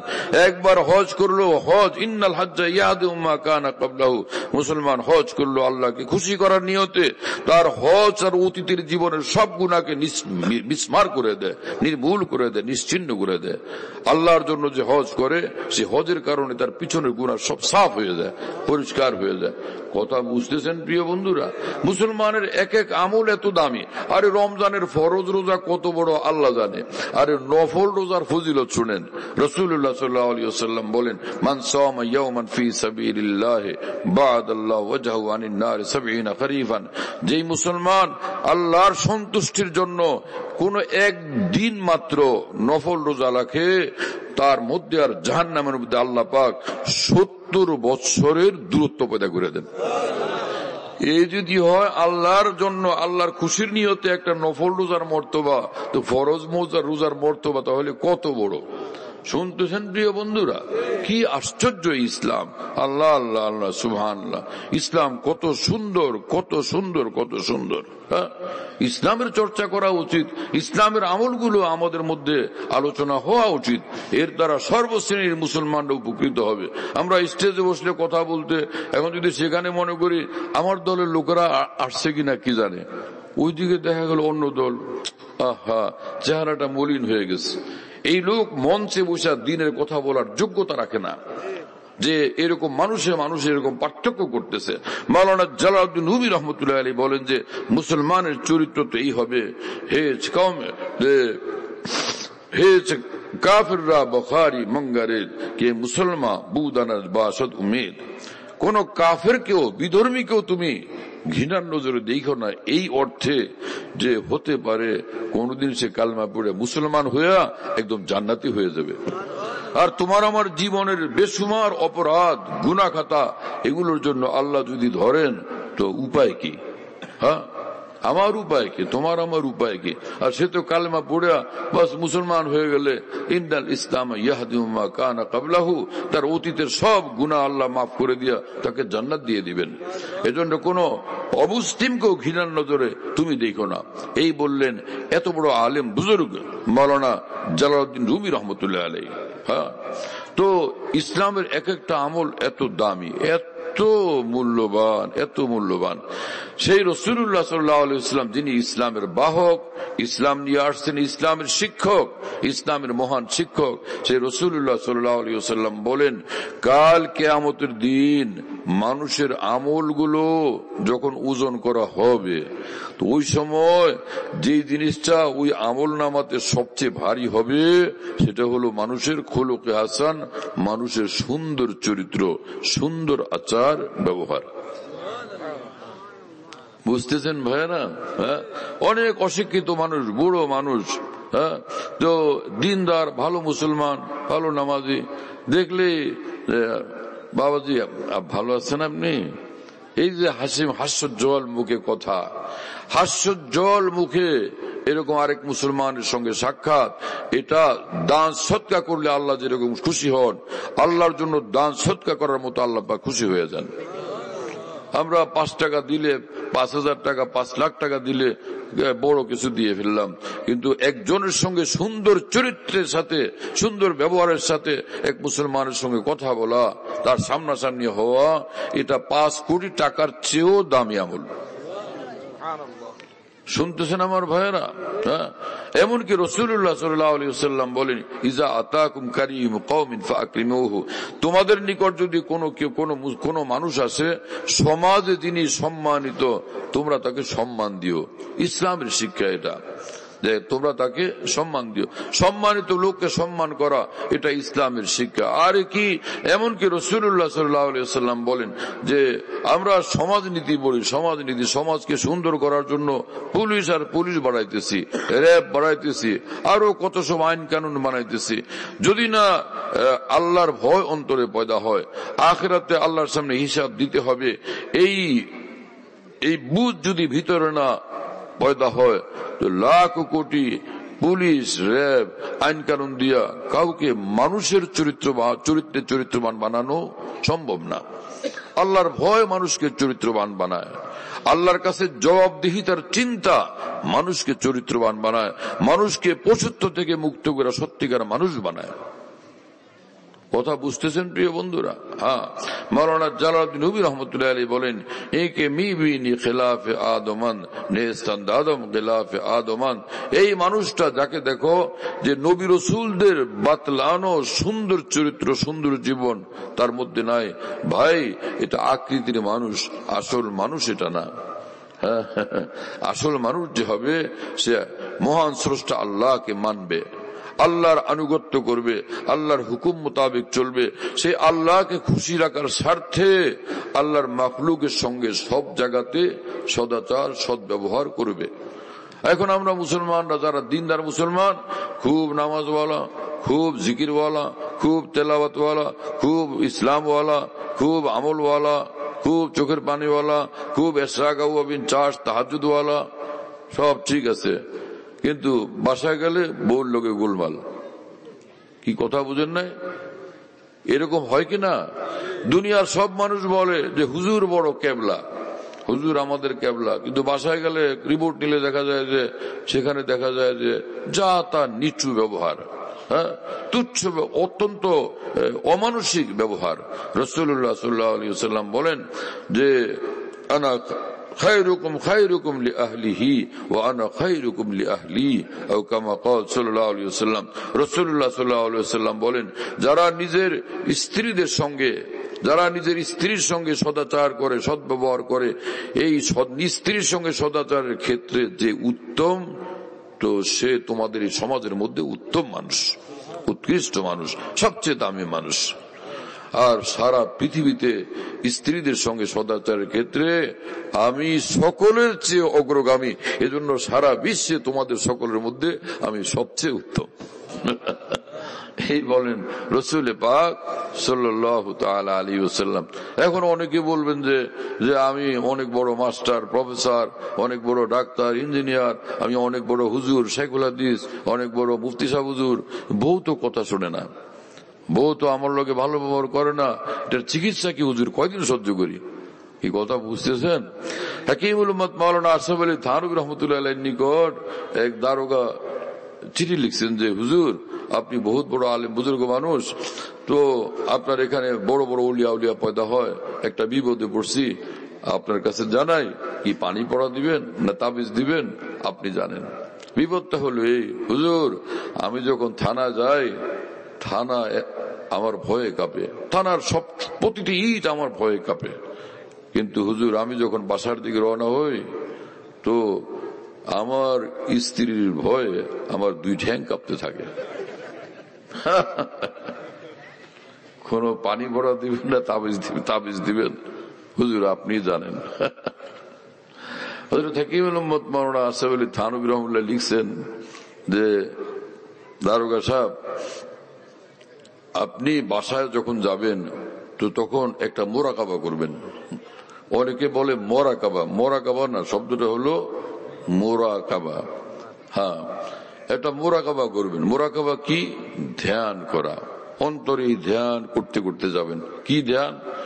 আপনি মনে মনে ধ্যান করবেন, আল্লাহ তাআলা এই পৃথিবীতে অনেক পাখি বানাইছেন, হ্যাঁ, টিয়া, কোকিল, ময়না, হাজারো পাখি, বুলবুলি, এক এক পাখির এক এক বুলি, এক এক পাখির এক এক ডাক, এক এক বুলি।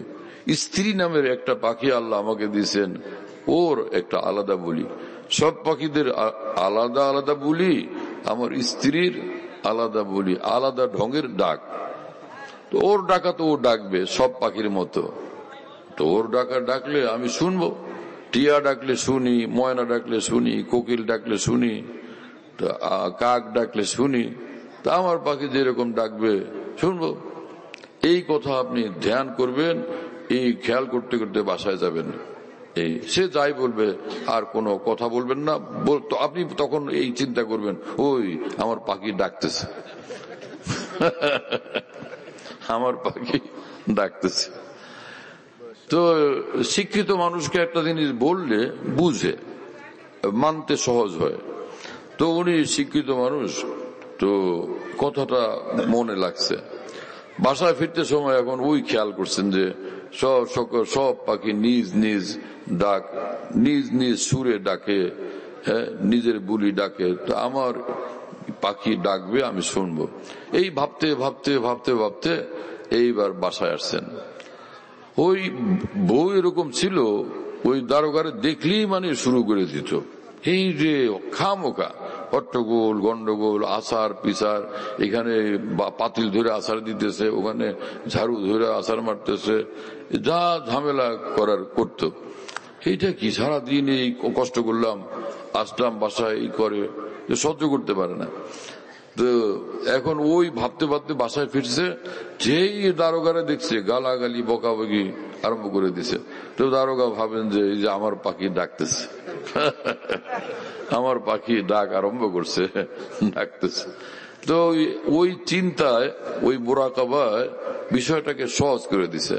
তো দারোগা চুপচাপ, ভাই ঠিক আছে, ওর ডাকা ডাকুক, আমি আমার মতো থাকি। আর কোনো উত্তর দেন নাই, কোনো কথা বলেন নাই, চুপচাপ থাকছেন। তো ঠিক আছে, পরে আজকে গেলেন উনি, কালকে অফিসে গেলেন, থানায় গেলেন, আবার আসলেন, তো আবার ওই পাখি ডাকতে শুরু করছে আগের মতো।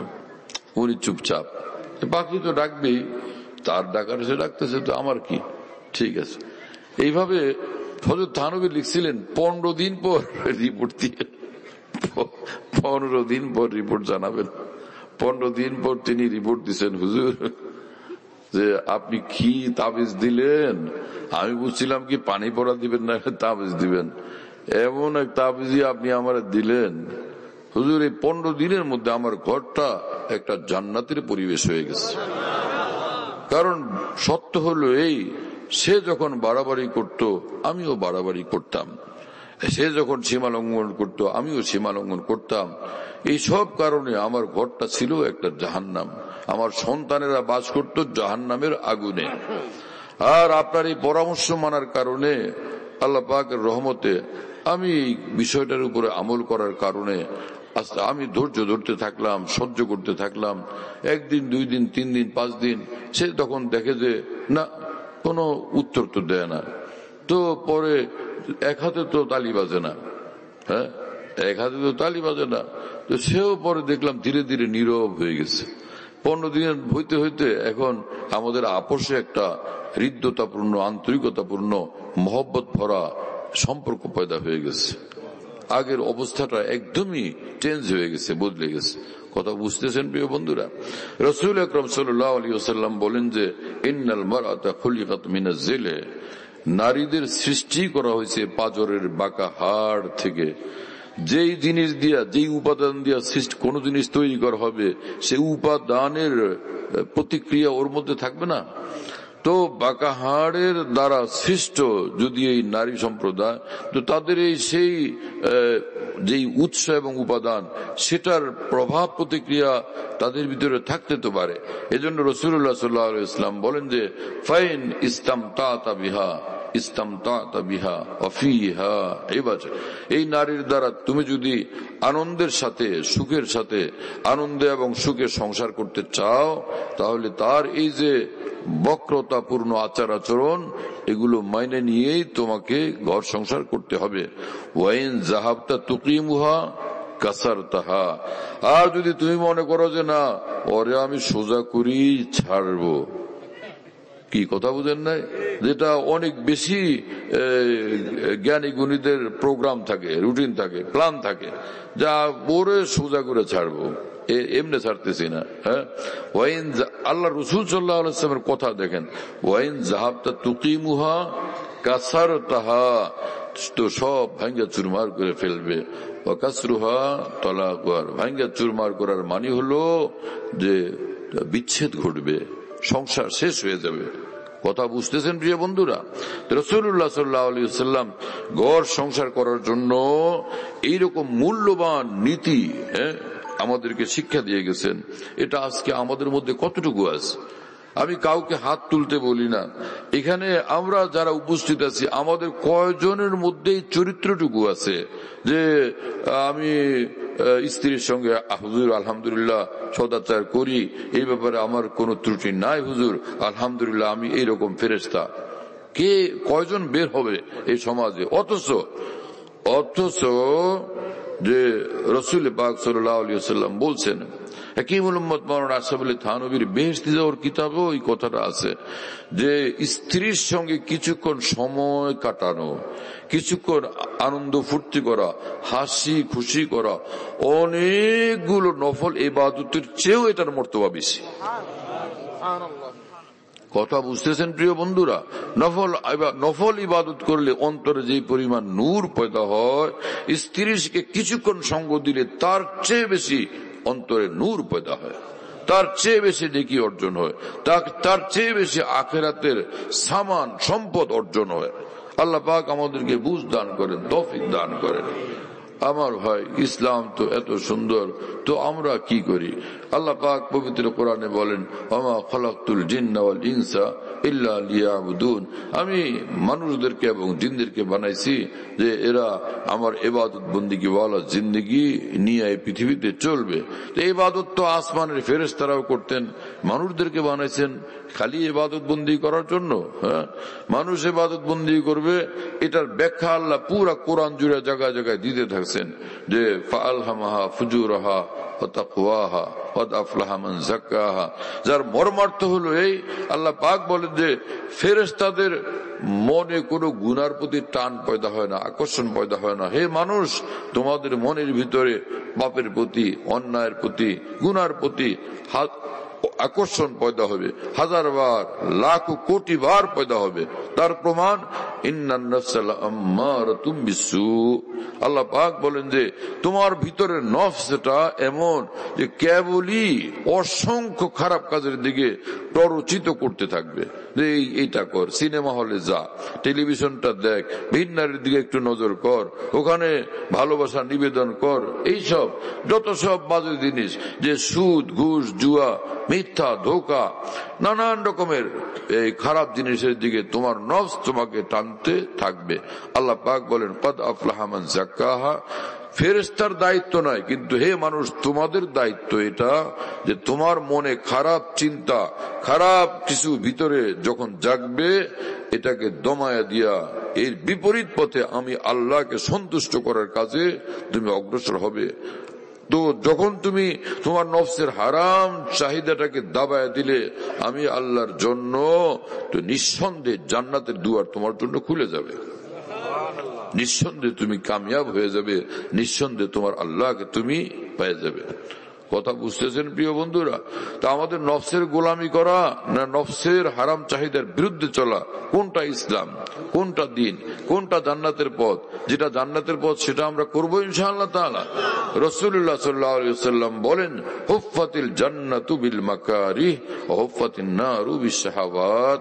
আল্লাহ রাসূল সাল্লাল্লাহু আলাইহি ওয়াসাল্লাম বলেন, তোমরা যারা জান্নাতে যাইতে চাও তো শোনো, হুফফাতিল জান্নাত বিল মাকারে, কষ্টকর এই পৃথিবীতে কষ্টকর জীবন যাপন করবে, কষ্ট করবা, জান্নাতে যাইবা। আর মনের ইচ্ছা, চাহিদা, আকাঙ্ক্ষা, আবেগ, উচ্ছ্বাস যা সবটা পুরা করবা, পরিণাম হবে জাহান্নামে যাওয়া। নাউযুবিল্লাহ তাআলা মিন যালিক। আল্লাহ আমাদেরকে হিম্মত দেন, তৌফিক দেন, যে নফসকে বলে দেওয়া, হে নফস।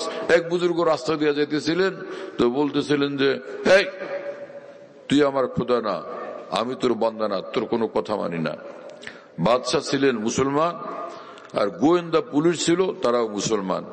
পুলিশ এই হুজুরের দেখে খেপছে, আরে রাস্তা রাস্তায় আল্লাহর বিরুদ্ধে বিদ্রোহ ঘোষণা করে, তুই আমার খোদা না, আমি তোর বান্দা না, তোর কোনো কথা মানি না, কি রকম কথা।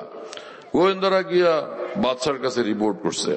বাদশা বললে ধরে নিয়ে আসো, পুলিশ যাও। পুলিশ গিয়া তারে ধরে নিয়ে আসছে।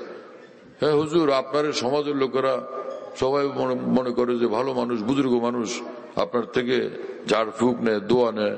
হ্যাঁ, আর আপনি রাস্তা রাস্তায় নাকি বলতেছিলেন যে খোদা মানি না। ব্যাপার কি, খোদাই মানেন না আপনি? এরকম কথা। আর ইসলামের বিধান হলো মুসলমান যে খোদা মানবে না, খোদা মানে মুসলমান হয়ে খোদাকে অস্বীকার করবে, তার ব্যাপারে তো কঠিন শাস্তি। তা আপনি, আপনার খবর কি হুজুর? বলো যে আসলে বিষয়টা হলো এই, আমি যখন রাস্তা দিয়ে যাইতে থাকি, ভিতর থেকে আমার নফস আমাকে বলে, এই যে সুন্দরী নারী যাইতেছে, এক নজরে দেখো কি সুন্দর। হ্যাঁ, আমাকে বড় ভীষণ ভাবে এই মোহনীয় আকর্ষণীয় করে ওই জিনিস দেখায়। আমি তখন নফসকে বলি, এই তুই আমার খোদা না, আমি তোর বান্দা না, তোর কোনো কথা মানি না। আবার যাইতে থাকি, কাঁঠালের ঘ্রাণ আসে, কোনো লোক টোক নাই, এই সাক্ষী টাক্ষী নাই, এই তো এখানে কাঁঠাল গাছ, পাকা ঘ্রাণ। হ্যাঁ, নফস বলে যে কেউ নাই, তোর তো ক্ষুধাও লাগছে, খা, কোনো সাক্ষী নেই, সমস্যা নেই। তা আমি ওরে বলি যে তুই আমার খোদা না, আমি তোর বান্দা না, তোর কোনো কথা মানি না। তো আচ্ছা, রাস্তা রাস্তা এইভাবে দিন রাত নফস ডিস্টার্ব করতে থাকে, আর আমি কঠোর ভাবে এভাবে ওর প্রতিবাদ করতে থাকি। বিষয়টা হচ্ছে বাদশাহ দেখলে যে আল্লাহ রে, তো বহুত বড় ওলি আল্লাহ। কারণ মানুষ ওলি হয় নফসের বিরুদ্ধাচরণের দ্বারা। এখন এই জমানার লোকেরা মনে করে যে মানুষ ওলি আল্লাহ হয় 12 তাসবিহ জিকিরের দ্বারা, মানুষ ওলি আল্লাহ হয় তাহাজ্জুদের নামাজের দ্বারা, মানুষ ওলি আল্লাহ হয় বড় পাগড়ির দ্বারা, মানুষ ওলি আল্লাহ হয় ঘন ঘন হজ করার দ্বারা। অথচ ভাবির সঙ্গে পর্দা করে না, অথচ ব্যবসাটা হালাল না, ব্যবসার মধ্যে গোলমাল আছে, অথচ এই লোক এখনো বোনের হক ঠগায়, বোনের হক দেয় না। কি কথা বুঝতেছেন? একটা মাত্র গুনাহে কবিরাতে যে লিপ্ত, সে আল্লাহর ওলি না। কি কথা বুঝতেছেন প্রিয় বন্ধুরা? যেই মানুষ খালি কোন রকম ফরজ ওয়াজিব সুন্নতে মুআক্কাদা আদায় করে আর গুনাহ থেকে বাঁচে, সে নিঃসন্দেহে আল্লাহর ওলি। কথা বুঝতেছেন প্রিয় বন্ধুরা? আল্লাহর ওলি হওয়ার জন্য আমরা মনে করি যে বাপ রে বাপ, বড় পীর জিলানী হওয়া কি তোমার আমার কাম নাকি মিয়া? হ্যাঁ মিয়া, চুপচাপ থাকো, আল্লাহ বিল্লাহ করো, চলো যা হয়ে হোক, মরা লাগবে, মুসলমান হয়ে যাতে মরতে পারি। আরে মুসলমান হয়ে মরাই তো দরকার, কিন্তু মুসলমান সারা জীবন থাকি, মুসলমান সকালেও থাকি, মুসলমান দুপুরেও থাকে, মুসলমান সন্ধ্যায়ও থাকি, মুসলমান রাতেও থাকি, মুসলমান দিনেও থাকি। কোরআন শরীফে আল্লাহ এই কথাই বলছেন, ওয়ালা তামুতুন্না ইল্লা ওয়া আনতুম মুসলিমুন। একদম পাক্কা মুসলমান হইয়া আইসো আমার কাছে, আল্লাহ পাক বলেন। পাক্কা মুসলমান হয়ে আইসো, পাক্কা মুসলমান হওয়া ছাড়া আসবে না, কিন্তু এ তো আল্লাহ পাক পবিত্র কোরআনেই বলছেন। তো রাসূল আকরাম সাল্লাল্লাহু আলাইহি ওয়াসাল্লাম বলেন যে ইন্নান নূরা ইযা কুযিফা ফিল কলবি, অন্তরে যখন আল্লাহর তরফ থেকে নূর ঢেলে দেওয়া হয় তো অন্তরটা তার বিশাল বড় হয়ে যায়। সাহাবায়ে কেরাম বললেন, ইয়া রাসূলুল্লাহ, যার অন্তরে আল্লাহ পাক নূর ঢেলে দিলেন, অন্তর তার বিশাল বড় হয়ে গেল, তো সেটার এই বুঝার কোন আলামত আছে? যে আলামত দ্বারা বোঝা যায় যে ইনি আল্লাহর ওলি, নূরওয়ালা, নূরওয়ালা, অনেক বড় অন্তরওয়ালা। তো রাসূল পাক সাল্লাল্লাহু আলাইহি ওয়াসাল্লাম বললেন যে হ্যাঁ, আলামত আছে। 3টা আলামত বললেন। আত-তাজাফি আন দারিল গুরুর, 1 নম্বর হলো এই ধোঁকার দুনিয়া থেকে এই মানুষ পৃথক হয়ে যাবে। ধোঁকার দুনিয়া, হারাম দুনিয়া থেকে সে আলাদা, যে দুনিয়ার ধোঁকা, আমি এদিকে কোনো ক্রমে যাব না, পয়সা বাড়লে আমি বড়, এটা ধোঁকা। পয়সা বাড়লে বড় না, ঈমান বাড়লে আমি বড়, আল্লাহর সঙ্গে সম্পর্ক বাড়লে আমি বড়, আল্লাহকে ডাকলে আমি বড়, আল্লাহকে রাজি রাখলে আমি বড়, আল্লাহকে নারাজ না করলে আমি বড়, আমি কামিয়াব। আমি সেই বুঝ আমার ভিতরে পয়দা করতে হবে, এবং সেই রাস্তার উপরে অটল থাকার ক্ষেত্রে সারা দুনিয়া যদি আমার বিরুদ্ধে চলে যায়, আমি কোনো পরোয়া করি না, কারো ধার ধারি না। যে কোনো ত্যাগের বিনিময়ে, যে কোনো কষ্টের বিনিময়ে, যে কোনো কোরবানির বিনিময়ে আমি এ আল্লাহর সন্তুষ্টির পথেই অবিচল থাকবো। सारा जहां खिलाफ परवाना चाहिए, मद्दे नजर तो मर्जी जानाना चाहिए। अब इस नजर से जांच के तू करिए फैसला, क्या क्या तो करना चाहिए और क्या क्या ना चाहिए। अल्लाह कुल्लु मा खलल्लाह बातिलो, अल्लाह भी सब किछु बेकार जिनिस। আল্লাহ আল্লাহ আল্লাহ আল্লাহকে চাই আমি। হাজী ইমদাদুল্লাহ মুহাজির মক্কি রহমতুল্লাহ আলাইহি কাবা শরীফের গিলাফ ধরে কাঁদতেন আর রব্বুল আলামিনকে বলতেন, হে আল্লাহ, कोई तुझसे कुछ कोई कुछ मांगता है, इलाही मैं तुझसे तलबगार तेरा। হে আল্লাহ, পৃথিবীর কত মানুষ আপনার নিকট কত কিছু চায়, আপনার বান্দা এই ইমদাদুল্লাহ আপনার নিকট শুধুই আপনাকে চায়। ঘটনা একটা মনে পড়লো, দারুণ মজার, রাতও বেশি হয়ে গেছে, কি করি, বড় বেশি মজার ঘটনা, ঈমান তাজা হওয়ার ঘটনা এবং ঘুমন্ত মুসলমানের জাগ্রত হয়ে মাওলার দিকে ছুটবার ঘটনা। কি করা,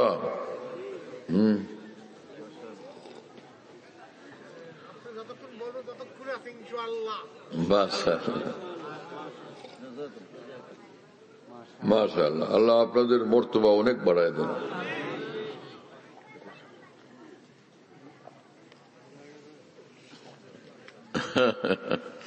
হ্যাঁ, আমি ইনশাআল্লাহ কম সময়ের ভিতরে কথা শেষ করার চেষ্টা করবো ইনশাআল্লাহ। এক বহুত বড় বুজুর্গ, উনি ছিলেন ইবনুল ফারিদ রহমতুল্লাহ আলাইহি। 11 ভলিউমে আরবিতে যে মেরকাতুল মাফাতি আছে, মিশকাত শরীফের ছড়া, এর মধ্যে ঘটনা আছে। এক বুজুর্গ ছিলেন, বহুত বড় বুজুর্গ, ইবনুল ফারিদ রহমতুল্লাহ আলাইহি। উনার যখন মৃত্যুর সময় হয়েছে, আল্লাহ পাক তো আল্লাহ পাক, সীমাহীন কুদরতওয়ালা, ইন্নাকা আলা কুল্লি শাইইন কাদির, আল্লাহ পাক কি না করতে পারেন। কত সব ঘটনা বলি, মুসা আলাইহিস সালামের জন্য নদীর মধ্যে রাস্তা বানিয়ে দিলেন, এইরকম ঘটনা যে আল্লাহ করতে পারেন।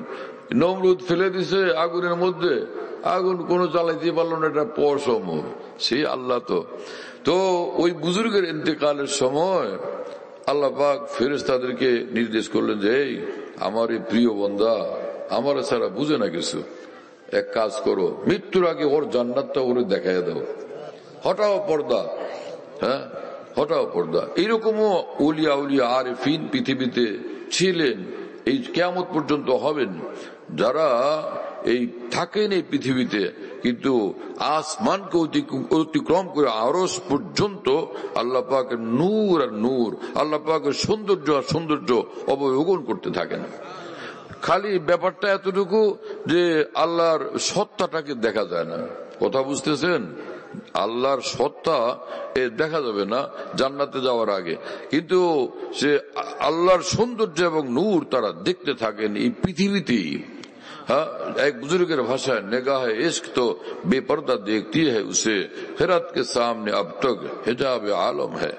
আল্লাহর দেওয়ানারা তো ভালোবাসার চক্ষু দিয়া মাওলার সৌন্দর্য পৃথিবীতে সর্বদা অবলোকন করতে থাকেন, উপভোগ করতে থাকেন। আর যারা আল্লাহর ভালোবাসা অর্জনকারী না, খালি বুদ্ধিবিদ্যার জ্ঞানের জোর নিয়ে ব্যস্ত, এই বেচারারা এই দৌলত থেকে বঞ্চিত। ইবনুল ফারিদ রহমতুল্লাহ আলাইহির ইন্তেকালের পূর্ব মুহূর্তে মহান আল্লাহর নির্দেশে পর্দা সব হটে গেল, জান্নাত দেখা যায়।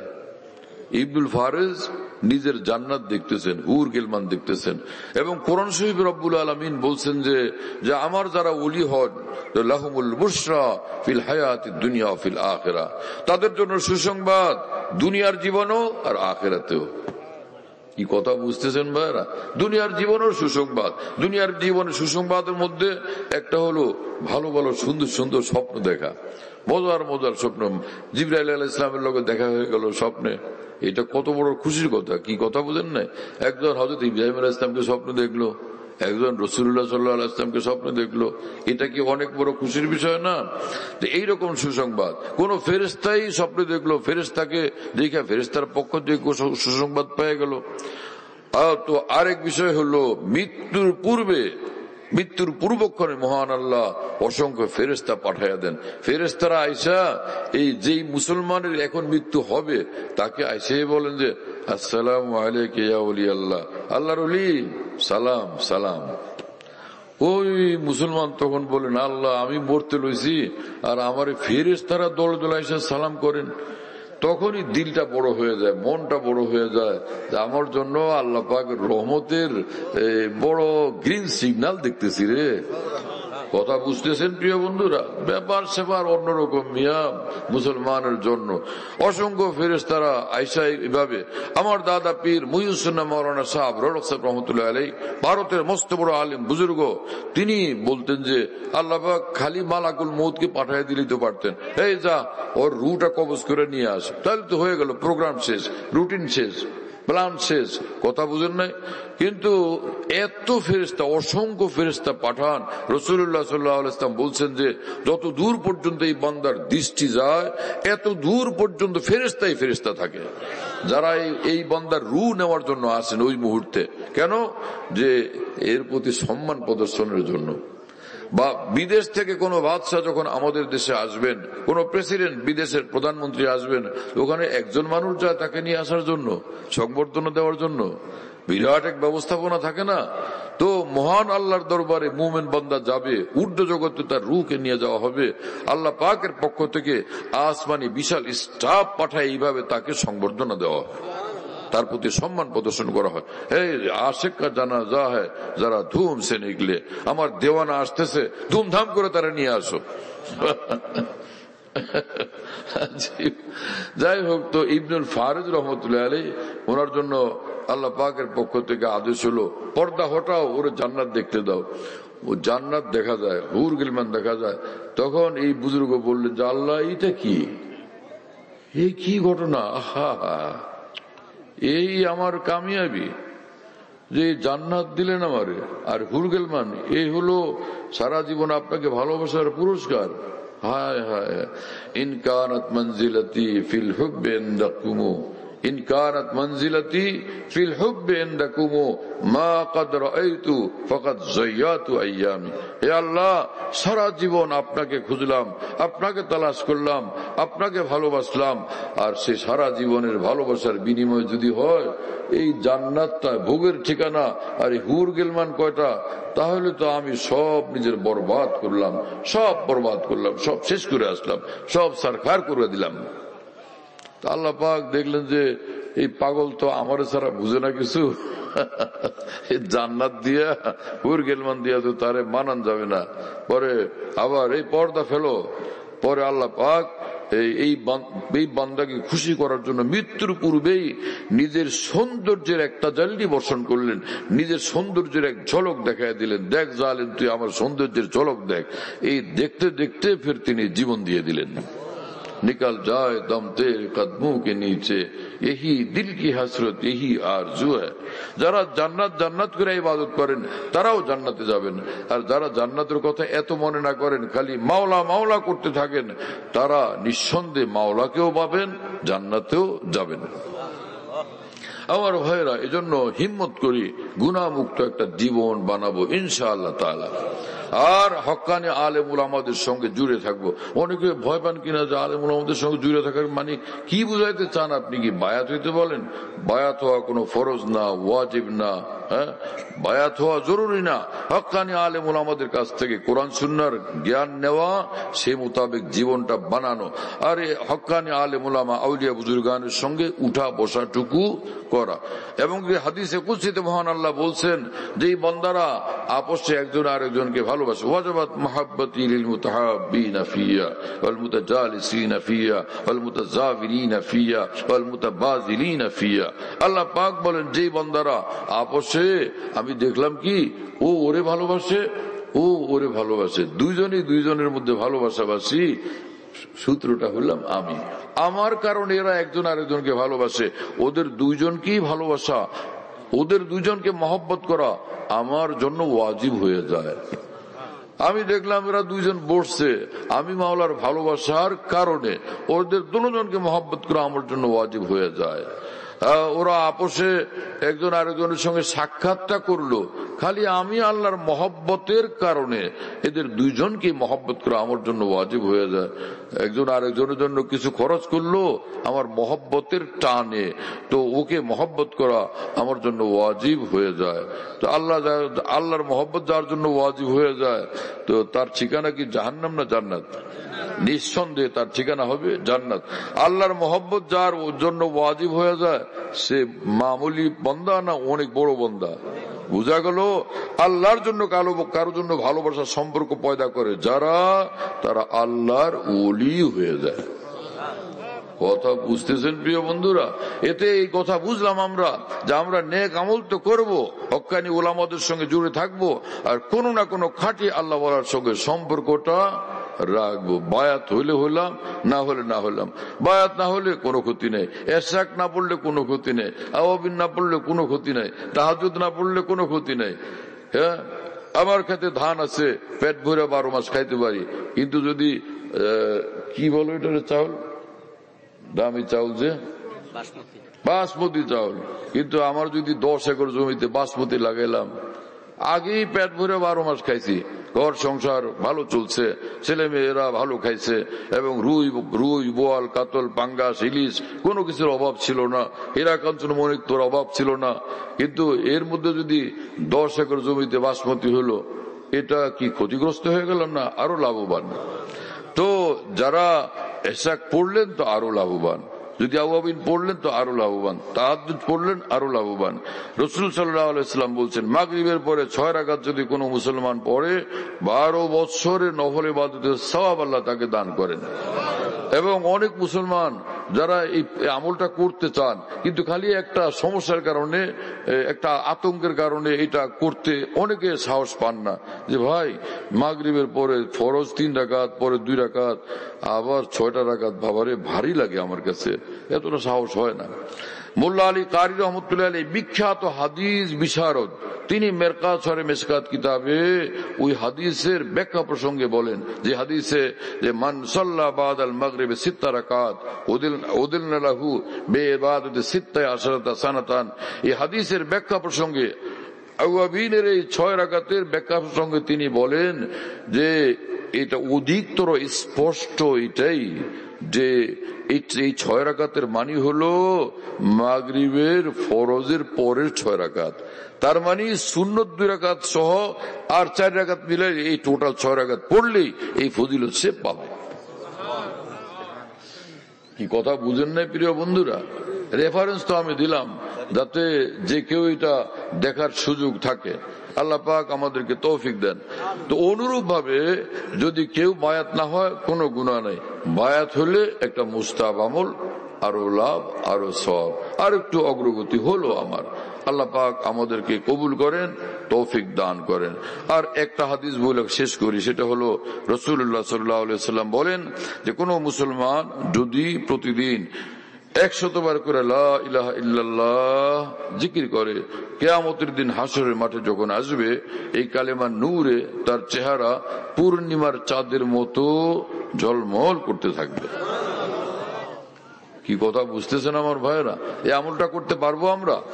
আরেকটা আমল, সেটা হলো রাসূলুল্লাহ সাল্লাল্লাহু আলাইহি ওয়াসাল্লাম বললেন, হে মুসলমান, যে তোমার গুনাহ যদি প্রতিদিন 70টাও হয়ে যায়, আর 70 বারই তুমি আল্লাহর কাছে মাপ চায় নাও, গুনাহগারদের লিস্টে তোমার নাম থাকবে না। এমনকি 100 বার যদি গুনাহ হয়ে যায় একই দিনে, এক দিনে, আর 100 বার তুমি আল্লাহর কাছে মাপ চায় নাও, তওবাতিল্লাহ করে নাও, গুনাহগারদের লিস্টে তোমার নাম থাকবে না। মা আসাররা মান ইস্তাগফারা ওয়া ইন আদা ফিল ইয়াউমি 70 মাররা ওয়া ফি রিওয়ায়া ওয়ালাউ আদা ফিল ইয়াউমি 100 মাররাতিন। হাদিস শুনাইয়া দিলাম, শুনতেছেন আমার ভাইয়েরা? তাহলে কি হলো যে আমরা নেক আমলের চেষ্টা তো করবো, ভুল ত্রুটি গুনাহ খাতা আমাদের হয়ে যায়, তাহলে আমরা কি করব? তওবা করতে থাকবো, মাফ চাইতে থাকবো, তওবা করতে থাকবো, মাফ চাইতে থাকবো। যেই মুসলমান তওবা করতে থাকবে, মাফ চাইতে থাকবে, আমল ছাড়বে না, সে নিঃসন্দেহে জান্নাতে প্রবেশ করবে। কারণ রাসূল সাল্লাল্লাহু আলাইহি ওয়াসাল্লাম বলছেন, তুবা লিমান ওয়াজাদা ফি সাহিফাতি ইস্তিগফারান কাসীরা, যেই মুসলমান নিজের আমল নামায় বেশি বেশি ইস্তিগফার, ক্ষমা প্রার্থনার আমল জমা করতে থাকে, তার জন্য জান্নাতের সুসংবাদ। ওয়া আখিরু দাওয়ানা আলহামদুলিল্লাহি রাব্বিল আলামিন। সাল্লাল্লাহু আলা নবিয়িল কারীম। ভাই এখন দোয়া হবে না, আর কি আছে? মাশাআল্লাহ। তো আমাদের বরিশাল মাহমুদিয়া মাদ্রাসার সম্মানিত প্রিন্সিপাল সাহেব তিনি আসছেন, তো আমি জানতামই না, জানলে তো আমি আরো কত আগে কথা শেষ করতাম। হ্যাঁ হ্যাঁ ঠিক আছে, সাবাস। আমি তো আপনার সাথে আমরা সবাই আমার চেনেন, তো আমি আমার নসিহত এতটুকু, মাওলা পাক এবং দয়া করবে মাগরিবের পর থেকে এতক্ষণ পর্যন্ত হযরতের জবান থেকে শুনছেন, তার উপরে আমরা সকলে জীবন গঠন করার চেষ্টা করি। আর মাওলা পাকের মহব্বত অর্জনের জন্য আপনার মধ্যে আমাদের মাওলার প্রেম আছে, এটার আমারটা হলো সকালে বিকেলে মাওলাকে ডাকা। যার অন্তরে বেশি মহব্বত সে মাওলাকে ডাকার সুযোগ পায়, আর যাদের অন্তরে মাওলার মহব্বত নয় সে মাওলার নাম উচ্চারণ করতে সুযোগ পায় না। এই জন্য যারা আমরা সকালে আল্লাহ নবীকে আল্লাহ নির্দেশ দিয়েছেন, আপনি ওই সময় আমাদের সাথে থাকেন যারা সকালে বিকেলে মাওলা পাকে থাকেন। তো এই জামাতটা সকাল বিকেলে আল্লাহ তাআলাকে ডাকা, সুবহানাল্লাহ পড়া, আলহামদুলিল্লাহ পড়া, আল্লাহু আকবার পড়া, লা ইলাহা ইল্লাল্লাহ পড়া, ইস্তিগফার করা, দরুদ শরীফ পড়া, এই আমলগুলোর উপরে আপনারা আমাদেরকে ওঠার তৌফিক দান করে। এর দ্বারা প্রমাণিত হবে আপনারা আমার অন্তরে আল্লাহ পেয়ে যাবেন। আর আল্লাহর হাবিবের অনুসরণ, আপনারা আমার জীবন নুরান্বিত হবে আল্লাহর হাবিব মুহাম্মদ মুস্তাফা সাল্লাল্লাহু আলাইহি ওয়াসাল্লামের অনুসরণের মাধ্যমে।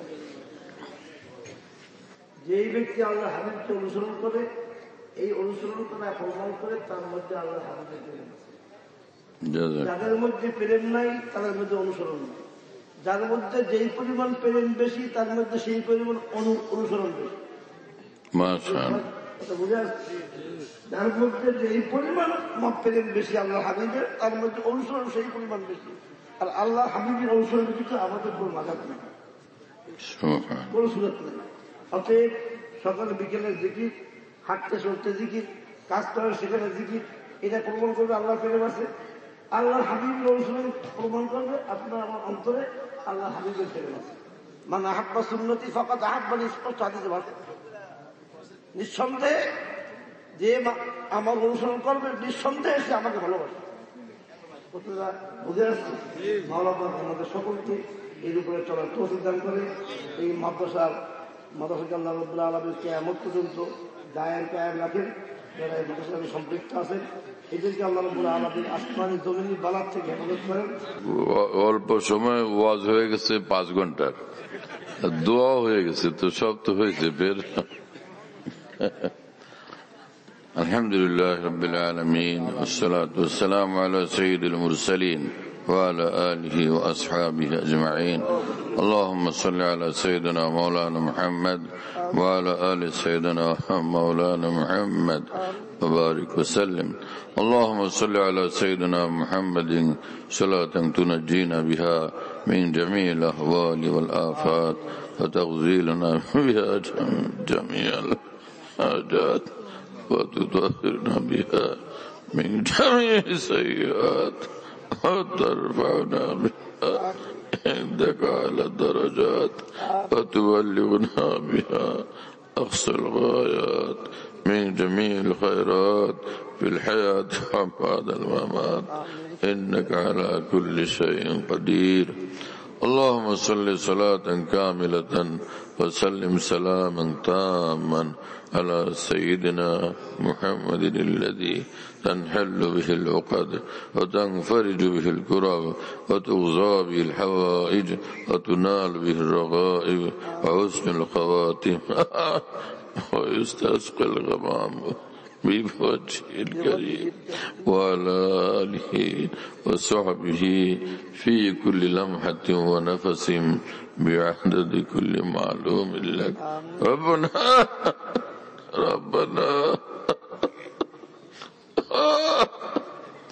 ربنا ظلمنا أنفسنا وإن لم تغفر لنا وترحمنا لنكونن من الخاسرين. ربنا فاغفر لنا ذنوبنا وكفر عنا سيئاتنا وتوفنا مع الأبرار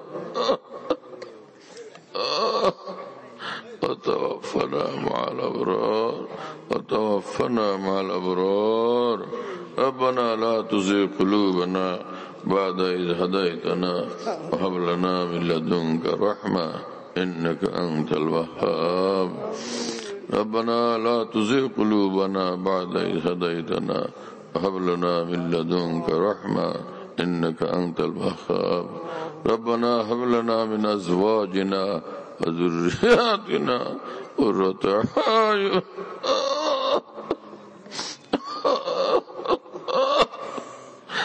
واجعلنا للمتقين إماما واجعلنا للمتقين إماما واجعلنا للمتقين إماما اللهم حبب إلينا الإيمان وزينه في قلوبنا وكره إلينا الكفر والفسوق والعصيان اللهم طهر قلوبنا عن غيرك ونور قلوبنا بنور معرفتك أبدا يا الله يا الله يا الله আল্লাহ আমাদের সকলকে মাফ করে দেন, সব গুনাহ মাফ করে দেন, আমাদেরকে আপনার বানান, আপনার বানান আল্লাহ, আমাদেরকে আপনার বানান, আপনি আমাদের হয়ে যান, আপনার মহব্বত দান করেন, মারিফত দান করেন, আপনার বন্দেগীর তৌফিক দান করেন, আপনার জন্য হামেশা বেচাইন বেকরার থাকার তৌফিক দান করেন আল্লাহ। নফস শয়তানের ধোঁকা থেকে আমাদেরকে বাঁচান, সর্বহালতে সব গুনাহ থেকে আমাদের হেফাজত করেন। আয় আল্লাহ মেহেরবান মালিক, আপনার মহব্বত নসিব করেন, রসুল পাক সাল্লাল্লাহু আলাইহি ওয়াসাল্লামের মহব্বত নসিব করেন, সুন্নত মুতাবিক জিন্দেগি নসিব করেন, সুন্নতের নূর ভরা সুন্দর জিন্দেগি আমাদের নসিব করেন, সমস্ত মুসলমানকে নসিব করেন। আয় আল্লাহ সমস্ত কুফর থেকে, শিরক থেকে, বেদাত থেকে, সব রকমের গুমরাহি থেকে, আল্লাহ সব নাফরমানি থেকে আমাদেরকে হেফাজত করেন। আয় আল্লাহ দুজাহানের মালিক, দুজাহান আপনি আমাদের কামিয়াব বানায়া দেন। আয় আল্লাহ মেহেরবান মালিক, এই জামিয়া কাসিমিয়াকে আপনি কবুল করেন। আয় আল্লাহ এর সমস্ত হাজত জরুরত গায়বী খাজানা থেকে আপনি পুরা করে দেন। আয় আল্লাহ এখানের কেন এই কথা বলতেছো দুয়ার মাঝখানে? এখন আমি আল্লাহর সঙ্গে মশগুল। কি আশ্চর্য মানুষ তোমরা মিয়া, এলেম শিখছো কোন কাজে? দুয়ার মাঝখানের আর একটা সংবাদ নিয়ে আসে, কথা বলতে আসে।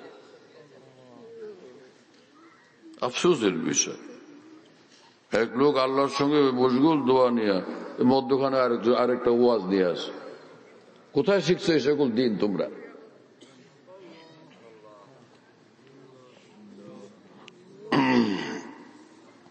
আল্লাহ আমাদের মাফ করেন, আল্লাহ আমাদের মাফ করেন, দ্বীনের বুঝ দান করেন, আল্লাহ দ্বীনের সমঝ নসিব করেন, तमाम गुमराही থেকে, শিরক থেকে, বেদাত থেকে আমাদের হেফাজত করেন।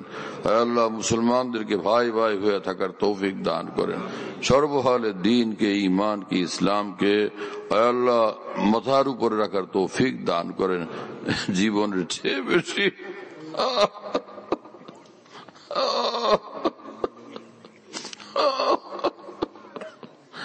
আল্লাহ জীবনের চেয়ে বেশি আপনার দ্বীনকে ভালোবাসার তৌফিক দান করেন, রসুল পাক সাল্লাল্লাহু আলাইহি ওয়াসাল্লামের সুন্নতকে ভালোবাসার তৌফিক দান করেন, সেই মোতাবেক আমলি জিন্দেগি আমাদেরকে নসিব করেন। আল্লাহ আমাদের রোগীদেরকে রোগ ব্যাধি থেকে সেবা দান করেন, সকলের মুশকিল আসান করেন, সকলের সব হাজত জরুরতকে আল্লাহ গায়বী খাজানা থেকে আপনি পুরা করে দেন। আল্লাহ সারা বিশ্বের মুসলমানদের শান্তিময় সুখময় জীবন দান করেন, নূরওয়ালা জীবন দান করেন। দুনিয়ার যেখানে মুসলমান আছে সব মুসলমানকে সুখ শান্তি দান করেন, ঈমানে কামিল নসিব করেন, দুশ্মনদের থেকে, হিংসুকদের থেকে, জালিমদের থেকে আল্লাহ আপনি হেফাজত করেন। আমাদের সকল দ্বীনি প্রতিষ্ঠানকে আপনি কবুল করেন।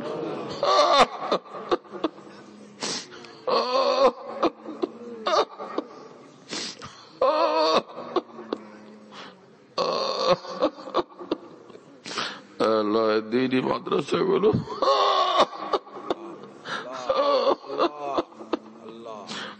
দিনই প্রতিষ্ঠান দিনই মার্কাজগুলোকে হে আল্লাহ নিজ কুদরতে নিজ দয়াতে আপনি হেফাজত করেন, আপনি হেফাজত করেন, আপনি হেফাজত করেন। ওলামায়ে দ্বীনের হায়াতে, দ্বীনের খাদেমদের হায়াতে আল্লাহ আপনি বরকত দান করেন, রহমত দান করেন, কুওয়াত দান করেন। আল্লাহ উলামায়ে দ্বীনের সব জরুরতকে আপনি গায়বী খাজানা থেকে পুরা করে দেন। আল্লাহ মুসলমানদের সর্বরকমের জরুরত আপনার অফুরন্ত খাজানা থেকে পুরা করে দেন। আল্লাহ আপনি আমাদের কাউকে মাহরুম করেন না, কাউকে আপনি বঞ্চিত করেন না। আল্লাহ तमाम ফিতনা থেকে আমাদেরকে বাঁচান, আমাদের দেশের উপরে খাস রহমত নাজিল করেন, সর্বরকমের বিবাদ বিশৃঙ্খলা থেকে আমাদের দেশকে হেফাজত করেন, সমগ্র মুসলিম জাহানকে হেফাজত করেন। বিশ্বব্যাপী যে মহামারী চলতেছে আল্লাহ সেই মহামারী থেকে সব বালা মুসিবত থেকে আমাদেরকে বাঁচান। আল্লাহ আমরা কমজোর, আমরা দুর্বল, বহুতই আমাদের নালায়েকি নাফরমানি হয়ে গেছে। আল্লাহ সব নালায়েকি নাফরমানি মাফ করে দেন। আল্লাহ মেহেরবান মালিক রহমতুল্লাহ আলামিন সৈয়দুল মুরসালিন খাতিমুন নবিয়্যিন সাল্লাল্লাহু আলাইহি ওয়াসাল্লামের বরকতে আমাদের সকল মিনতিকে আপনি কবুল করেন, সব দোয়া মুনাজাত মিনতি আপনি কবুল করেন। মুফলিসানে মাহমুদাদর কুয়েতু, মুফলিসানে মাহমুদাদর কুয়েতু, মুফলিসানে মাহমুদাদর কুয়েতু, শায়ান লিল্লাহ জামাল রুয়েতু, শায়ান লিল্লাহ জামাল রুয়েতু, দস্তে বখশা জানিবে জম্বিল মা आफरी बरदस्तु बरबाजु तू रब्बना तकब्बल मिन्ना इन्नका अंत समीउल अलीम वतुब अलैना इन्नका अंत तव्वाबुर रहीम सुब्हान रब्बिका रब्बिल इज्जति अम्मा यसिफून व सलामुन अलल मुरसलीन अलहम्दुलिल्लाहि रब्बिल आलमीन सल्लल्लाहु अला नबिय्यिल करीम। কিছু বলতে হলে সেটা আগে বলো, দোয়ার মধ্যে আল্লাহর সঙ্গে মুশকিল মধ্যখানে কেন কথা বল, আমি একটু কেন নিজের দিকে আকৃষ্ট করার চেষ্টা করো, কে শিক্ষা দিয়েছে তোমাকে? হযরতুল্লাহ দামাত বারাকাতুহুর বয়ান যেখানে বয়ান করেন সব বয়ান নেটের মাধ্যমে, টেলিগ্রামের মাধ্যমে পাওয়া যাচ্ছে। হযরতুল্লাহ দামাত বারাকাতুহু যখন বয়ান করেন বয়ানটা আমরা দেশ বিদেশ থেকে, দুনিয়ার যে কোনো জায়গা থেকে আমরা পেতে পারি। এই জন্য মুফতি শহীদুল ইসলাম শাহ হুজুরের নম্বরে যোগাযোগ করবেন 01715 80 18 69 80 18 69 01715 80 18 69 যাতে মনে থাকবে ইনশাআল্লাহ সবার। 01715 80 18 69 বলো ভাই, 01715 80 18 69 অনেক সোজা তো ভাই, মাশাআল্লাহ অনেক সোজা করে।